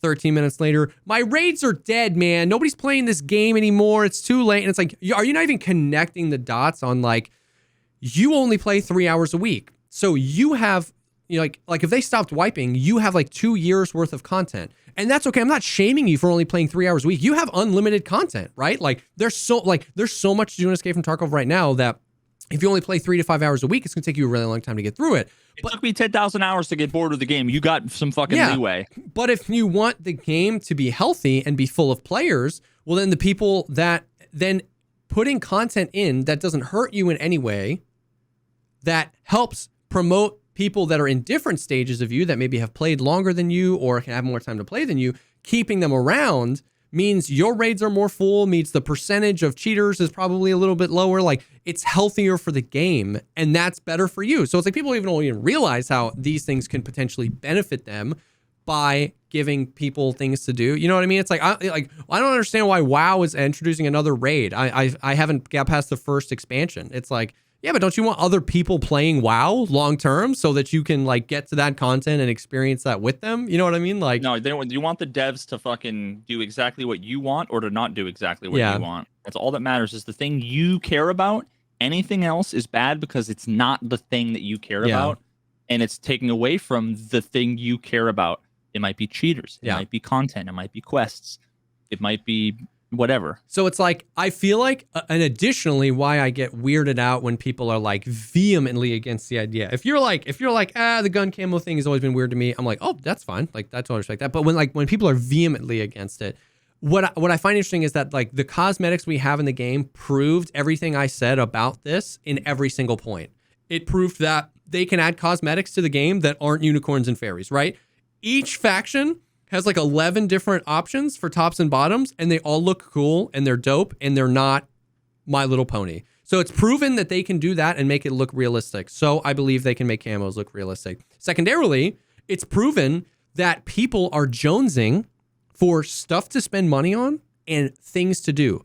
The fact that people still have tracksuit means that for all the completionists out there, like I know, like Thick Boy Ben, he's a homie of mine. He doesn't have tracksuit. He's not insane, but he's level 63 and he's still doing his dailies and weeklies because he's just got that completionist. Like I just want to be doing quests. I want to be questing. So it proved the fact that people are spending like tens of millions of rubles on cosmetics and that people are willing to do these quests where it's like kill Sturman 25 times for the Mark 18, kill 100 times for the tracksuit. It proves that people are jonesing for things to do. So like every part of this other idea has been proven to be true in the current Escape from Tarkov that we have. How could this be a bad thing? Like, I just don't get it. Yeah, keep puffing the copium, bro. Yeah, keep puffing the copium, bro.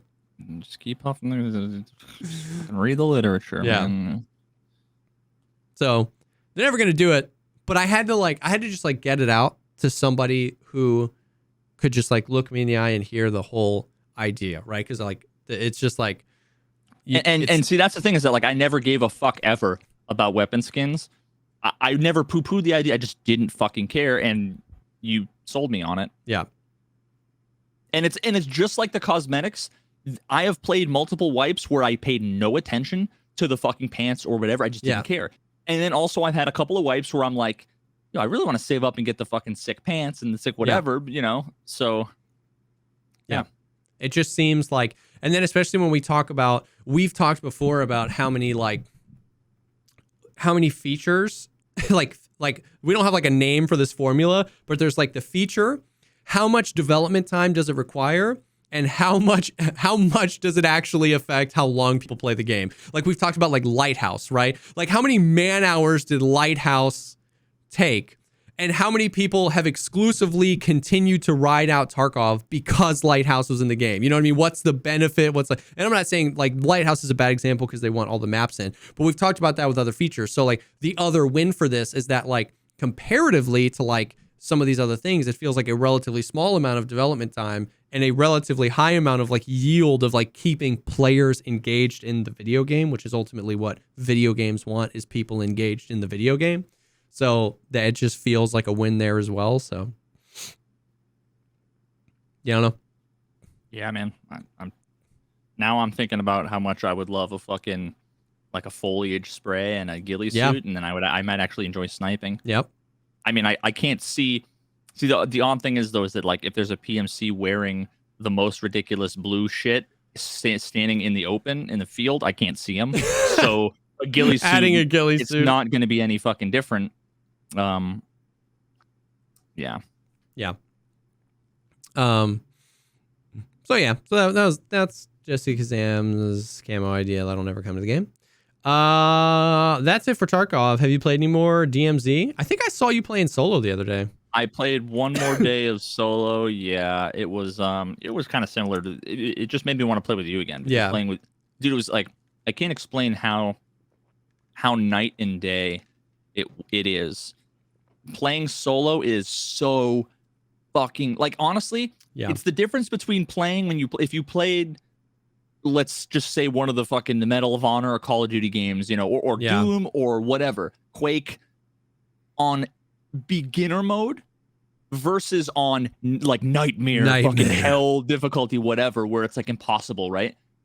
That's the difference between playing solo and then playing with like you and Sealable. Yeah. It was like I would spawn in and I'd be surrounded by 800 infinitely respawning. There's only so many bullets you have. I was basically playing the gun game. I was dying to the fucking bots just as much as the players. Yep. And then when we played, it was fucking Hello Kitty Island adventure, hopping around, memeing, surviving every raid, seeing fucking everything, surviving every raid. Because there's 7 bots and each of us kills 2 and then they're all gone. Yeah. As opposed to you kill 7, by the time you've killed 3, 5 more have spawned, and then by the time you kill 3, 7 more have spawned, and then and then all of a sudden a squad of 3 rolls up. Yeah. As opposed like we were just rolling around like, oh, what do you want to do? I don't know. Whereas solo, I'm like, constantly surrounded, constantly dying, with nothing. It's so crazy how the same game. Yeah. Like PUBG, when I played PUBG back in the day, playing solo versus playing solo in squads, I preferred solo in squads. Really? Because at least at the time, it wouldn't be the case now because I'm so out of practice, but at the time I was, let's just say skill-wise 8 out of 10 compared to everybody else on average was like 3 out of 10. Yeah. So I would kill 2 squads of 3 or 4 before I would like lose a fight. Yeah. I was more likely to win. So all I needed to do was move intelligently. Yeah. And because I was better isolating 1v1s, I would win the 1v1. I would then win the 1v1. Yeah. It was the way that Tarkov used to be that now it isn't for whatever million reasons. I mean, like that's when I was fucking top 10 in NA was back in the day playing like that. Yeah. I had just as many chicken dinners in PUBG when I was playing solo in squad mode than I did playing with squads. it's just so weird that like, and I think it's because of the bots. It's because the bots, yeah. So like I played the other night for a few hours and we didn't survive a single raid. So like a few things are happening. I feel like they turned up the bots, their difficulty, which makes me sad because I was praising because they didn't need the difficulty because they had the quantity. And it feels like they have the quantity and the difficulty now, and that makes me really, really sad. And I don't know that there was an update. There wasn't a patch note that said that. You think between when we played together and when I played solo, you think that between that some time in between when you and me played and then 2 days ago when I played, something absolutely felt different. I played for 15 hours on launch day, straight. And the AI felt very, very different. I don't even know. It could even be that they didn't up the difficulty, but they upped the ratio because there's tier 1, tier 2, and tier 3 enemies. Maybe there's just more. Maybe they tier 2 and tier 3. Maybe they changed the ratio. I don't know, but something absolutely feels like it changed, and that makes me really sad because I think that was one of my favorite features about DMZ. If they want dude, you're burnt. Yeah, if they want more tier 2s and tier 3s, in my opinion, they need to release or reduce the quantity of them. But I mean, if you pop a smoke and a helicopter come down and 8 heavies will come off, like the tier 3s, and you're like, as a solo, bro, you just can't do that and then be okay to fight a 3-man. You know what I mean? So that makes me sad. And then additionally, what I also called on day one there was like relatively very low PvP. And it was like the way Nice Guy described it was like releasing everybody on Shoreline and it takes a few hours or days or weeks to figure out where the loot is, where the PvP hotspot is, why we go there, and what the timing of the spawns are. Yeah, not everybody was going school on day one exactly. of PUBG. Yeah. So that's what's happening. It's like we played the other night and it was like 3v3, v3, v3, v3, v3. I mean, it was just non-stop PvP. Non-stop PvP. And that was one of the things where everyone's like, there's not enough PvP in DMZ. There's not enough PvP in DMZ. Bro, if you liked DMZ and you didn't think there was enough PvP, play it again. Because people are... Do you think maybe they upped the number of players in a map and upped the number of bots? Because maybe people were saying it was too slow and too boring? They could have upped the number of players. I think I was team, let's wait and see, don't change anything. Because we need the player base to figure that out. Because like people who say there's not enough PvP in DMZ are like high on crack. There's 2 spots on the map that are like just literal PvP zones. There's the weapon case where if you extract it, you get a bunch of XP. By killing the boss and taking the weapon case, you're literally marked for every other person on the map, right? So like that is the every raid PvP catalyst, right? Like if you want PvP, follow the weapons case, like you're going to find it. Then there's the radiation zone where people are trying to get that M13 unlocked. There's probably PvP there. Additionally, all over the map, there's those little green phone contracts. One of those is Hunt Squad. And if you accept it, it literally marks on your map where a squad of people are. And you have 5 minutes to go kill them. Yeah. It's PvP. They know that they're marked. They don't know where you're coming from, but they know that you're marked. So it's like we got marked like multiple times every raid that last time I played because people want the PvP. So it's like, if you want PvP, it's there. You can absolutely go for it.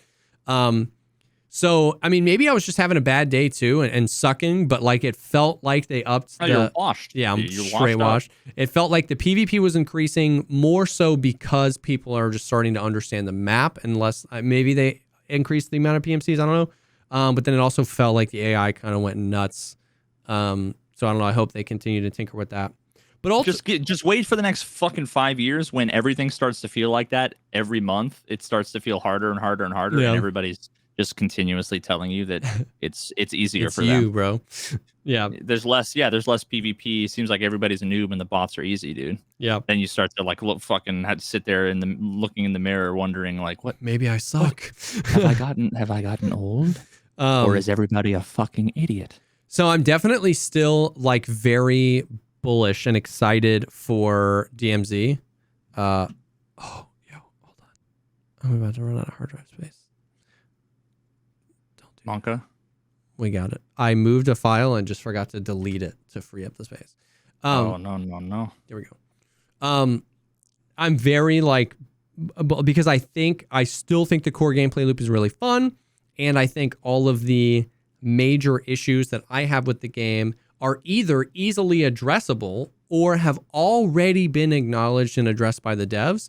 And I think like 1 or 2 seasons worth of like updates to the game, balancing of the game, additional content, extra outer raid stuff. And I think, bro, I still think it has a ton of potential. So like, that's what I'm saying. Like next year could be like cracked. Now this might be a little bit of actual copium, but like next year could be cracked if like we get Streets. Tarkov actually does some really cool stuff. At some point in the year, we get Arena, or at least public testing of the Arena, and DMZ gets some fatty updates. You know what I mean? Like it could be like an awesome time to be like in this genre of video games. You know what I mean? Or we could be sitting here next year being like, do you think Streets is going to come out? I'd be like, dude, I don't know. Kerbal Space Program 2, though. Yeah, true.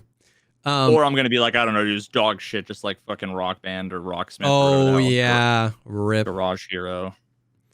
So yeah. I've been playing a little bit. But yeah, Chess 2 will be finally coming out. Yeah. If only. Yep. So yeah. Yeah. That's pretty much the stuff. Oh my God. How long have we been going for? An hour and 46 minutes. Should I had like 3 people being like, yo, you want to give a fucking preview of story time? And I'm wondering, oh, we should do another story time. Do you have a story that you want to tell? I mean, because I've got stories, but not off the top of my head. I should think of some though. Yeah. Okay. So because last week was the woman with the like nuclear launch codes or whatever, right? Like the microwave, the government microwave technology, radiation. Oh shit. Okay. So I had been dating my wife for a few years. I was coming home from some holiday. It might have been like Christmas Eve or whatever. It was a fucking crazy blizzard. Blizzard. What are those? I live in Florida. I don't understand. Yeah, fuck you. I mean, just like there ended up being like 5 feet of snow after this storm. So I was driving home. I think this is when I had my BMW. I had a 3 Series all-wheel drive. It was pretty good in the snow, but nice.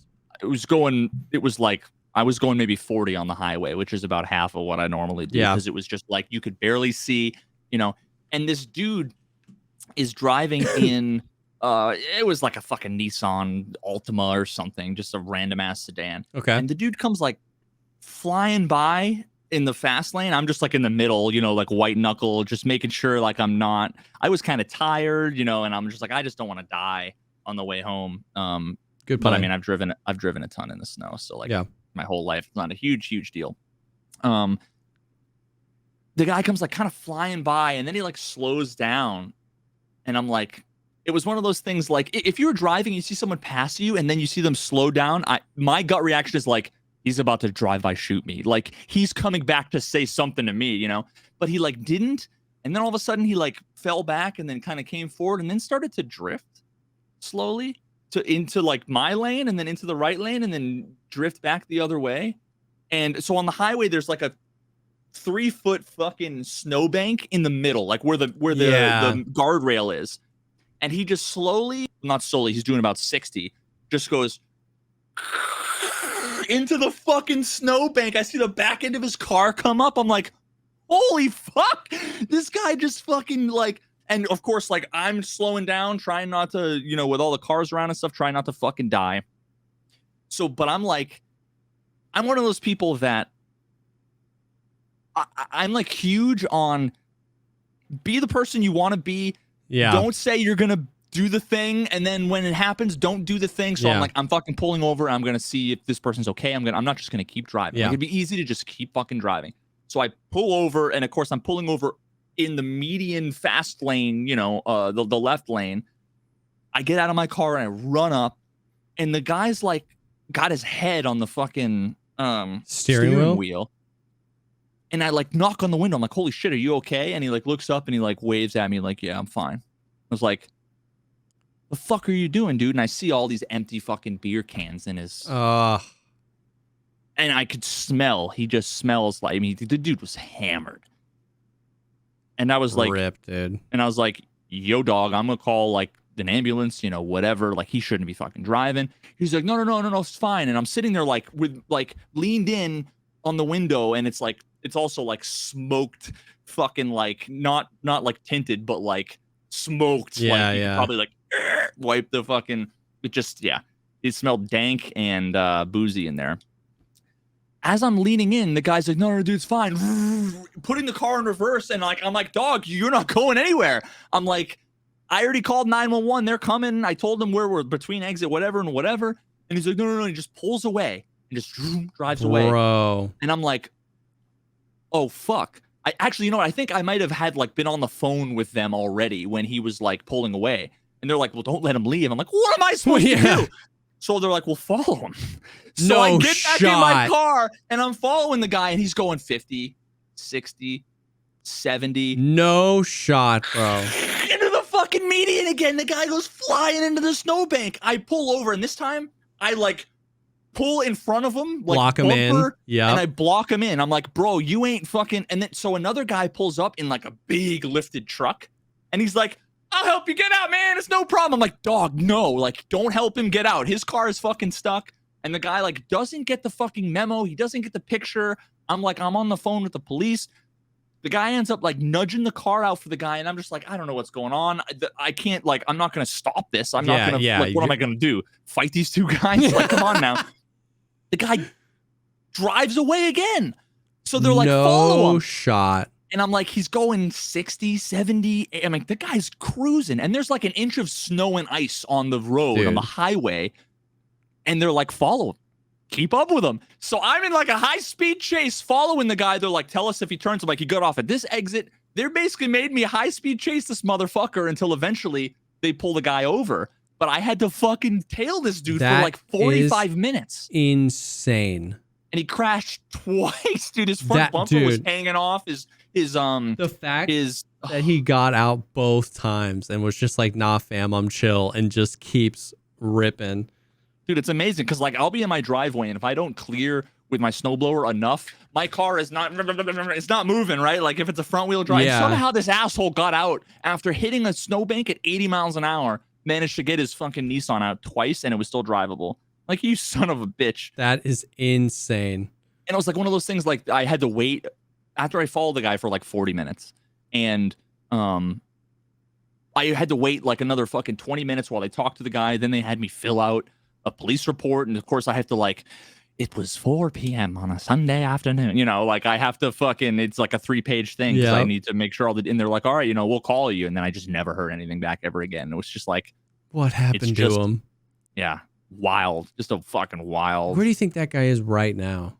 Hopefully alive. In a snowbank. Yeah. I mean, in fucking, you ever seen Ice Road Truckers? Yeah. It's not if you go in the ditch, it's when you go in the ditch. Yeah. True. Wow.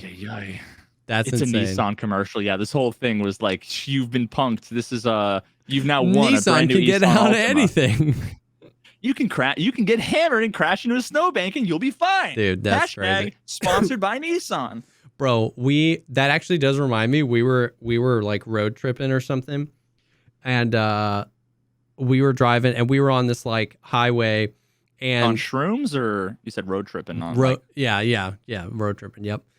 And so this guy was road tripping. We were on this highway, and we have to like slam on our brakes because somebody like comes across, because there's like an exit, like a turn, and somebody just drifts across at like 17 miles per hour. So we have to like slam on our brakes, and then he drifts on and we keep going. And one of the guys that was with us was like, I think that dude passed out. Like there was a driver in it, but he was like, I don't think he was conscious. Like, we should stop. So we were like, we got to stop right now. Right. So we like stop. And so it was like a highway, but the person had crossed over and was now on like a much smaller road, just like going by some houses. Drifted off. By the time because we had a trailer attached, so we couldn't whip around on the highway. So we just pulled over immediately and all hopped out and ran back to the exit. And by the time the person had slowed down enough, but they had like kind of cruised across by some houses into like kind of cattywampus into a driveway and then hit a house. Not enough to like fly through because the woman was unconscious. But so now we run up and there's this woman in the car. She's not conscious. We open the door and she had just hit this house and nobody had come out. So we knock on the door and we were like one person's calling 911 and the other person's like, hey, yeah, dude. So one of the odds of this, the door opens and the guy goes, Mom?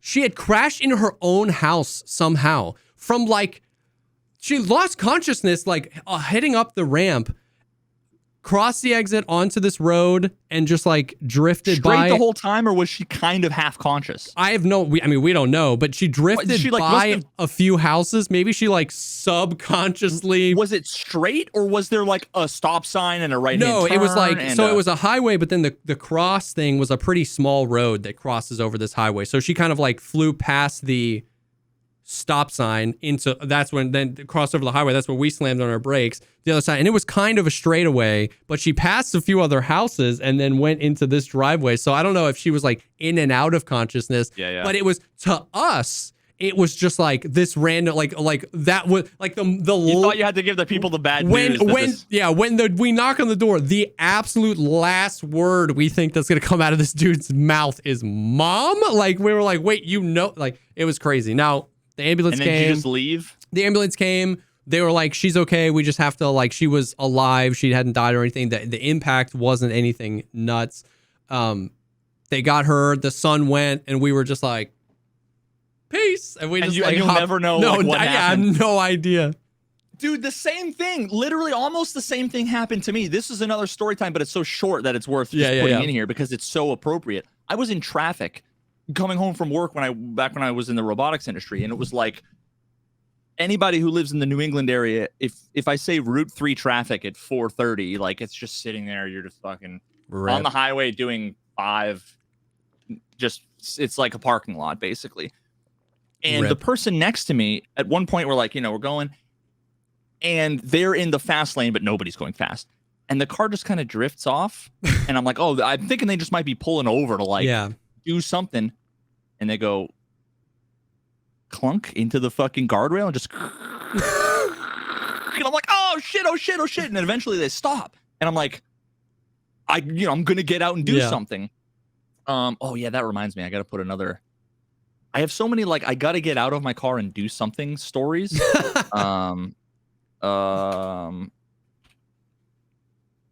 Homeless guy seizure. Okay. And so I walk up to the passenger side door, and there's a woman, I would guess maybe somewhere between like 26 and 32. A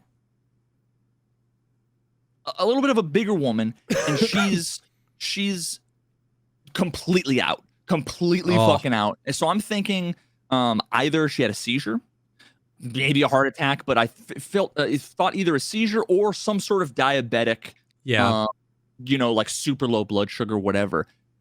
She was drooling kind of all over herself. Her window was cracked a little bit, and she had music playing or whatever. So I'm like, hello, hey, do you need help? Like, are you diabetic? I'm 911. I'm, like, are you diabetic? Do you need medication? Whatever. And she comes to, and she looks at me, and she's like, like I am Satan, like I had kidnapped her or was like a rapist, or she just looked at me like, oh my God. I'm like, are you okay? I'm just trying to help. Like I had never felt so like, I'm sorry. Yeah, that's crazy. I'm not here to hurt you. Like, it would be like the equivalent of opening your eyes at night in bed and there's just somebody there. You're like, whoa, what the hell? That's how she reacted. Yeah. I think she had no idea what happened. Yeah. So she was freaked the fuck out and like closed the window and I just basically waited until the police came and they were like, all right, thanks. And I drove away and I'll never know what. Dude, that's so crazy. But the way that she looked at me is the way I never want any human being to ever look at me. Yeah, for sure.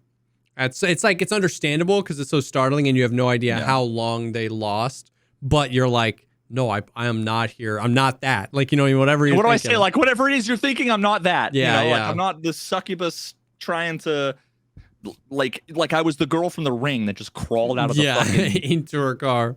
Oh my god! But yeah, it was wild. Oh, that's she crazy. They were like, yeah, she passed out, and I'm like, okay, wait a minute. Wait a minute, dude. Life is crazy.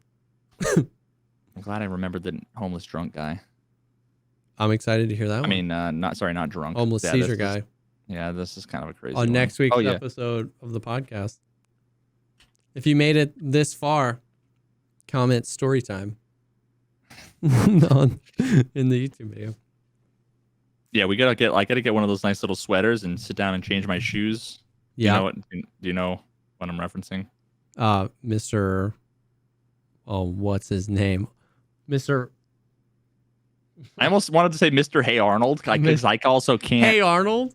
Mr. Robbins? Roberts? Mr. Robbins? Mr. Roberts? No. Wait, what the fuck is his name? I can't remember. Mr. Tony Robbins. No, Mr. Rogers. God. What did you say? Roberts? Robbins? And I said Robbins? Dude, how did we have Mr. Rogers? You were like, do you know what that's from? And then you were like, wait. Yeah, and I was like, wait, what is it? What is it from? Won't you be my neighbor? Now I want to watch Bob Ross. I don't know why that made me think of. I don't want to watch Mr. Rogers. Yeah, I don't want to watch Mr. Rogers. I want to watch Bob Ross. Yeah, I'm gonna watch that. I'm gonna play chess. I'm gonna watch fucking Bob Ross.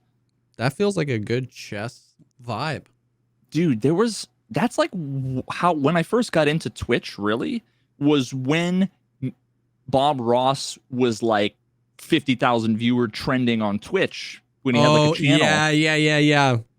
Was that like 8 years ago or something? It was like a that? while ago. Yeah, that was when I really first started to like.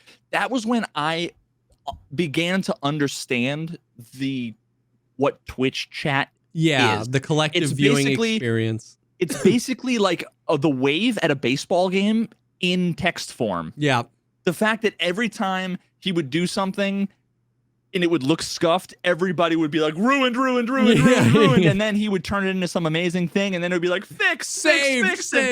Yeah, saved. And it was just like all the emotes. And then when he'd say, beat the devil out of it, everybody would fucking spam like, be gone, devil. Like, praise Jesus. Like, it was just all of the memes and the repetition. And you were just like a part of this, like, almost like a call and response kind of thing where it's like, he did the thing, you got to do the thing. You know what I mean? It's so much more enjoyable than like, that was the epitome of peak Twitch. Was that it'll never be as good as that. Because it was so wholesome. Yeah, it wasn't like, you get the same kind of thing, but usually it's like XQC or Asmongold or whatever, and it's like half of it's fucking people spamming like racist memes or whatever. But that was just purely people enjoying themselves with a wholesome. There's just a nice dude with a squirrel in his pocket. You remember that? No. You had no reaction. He had a little pet squirrel that would sit in his pocket. Really? How much more wholesome? Yeah, it was fucking adorable. That's incredible. Unless I fever dreamed that. I'm fairly certain that was true. And also he was like, used to be like in the Marines or whatever. Like he was. I heard that. I didn't know if that was like a rumor or if that was real life. So yeah, he just like turned into a squirrel loving fucking pacifist. For the 50,000 viewers on Twitch. Yeah, after he's fucking dead. Yeah. Poor thing. Yeah. I'm sure someone probably made bank off of that and it wasn't his estate. Probably. Well, Peapod. His name was Peapod. Peapod the squirrel. Peapod the pocket squirrel. Okay, I'm not crazy. Peapod the pocket squirrel. Oh, I'm 100% watching this, dude. It's on his head. Oh God. Yep. Peapod the pocket squirrel. Wow. That's incredible. I tried. I did the Bob Ross. I bought like the kit and tried it once. Oh yeah. Yeah, if you've ever seen like any expectation versus reality meme, it is precisely that. Yeah, I didn't have anything anywhere to smack off the fucking paint thinner. Yeah. I did it in my dining room. So everything was just kind of like smudged together.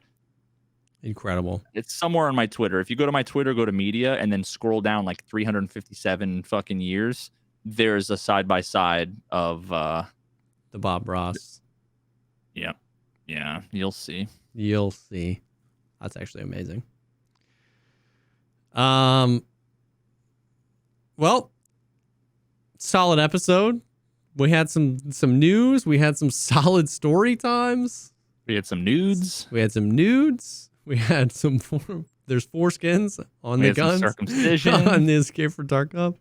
But yeah, bro, it's weird that it's Sunday. So I'll have to like mass edit this and then get it out tomorrow. But yeah, we'll see, man. Tomorrow it's the downtime is I think like 2 a.m. to 6 a.m. Eastern time. We'll see. Not expecting anything crazy, but maybe pre-wipe starts. Maybe Nikita is listening to the podcast and he's implementing my camo idea tomorrow. Copium. Yeah, maybe they'll fix the game tomorrow. Wow. Maybe they'll ban the cheaters. All of them tomorrow. You think they'll ban the cheaters tomorrow? Wow, 4 hours it'll take them to ban them all. But yeah, so I do think we are getting into that season though, where Tarkov's gonna have a lot going on. So we'll see. But thanks for hanging. Story time in the comments if you made it this far, and we'll definitely see y'all on the next one. Peace.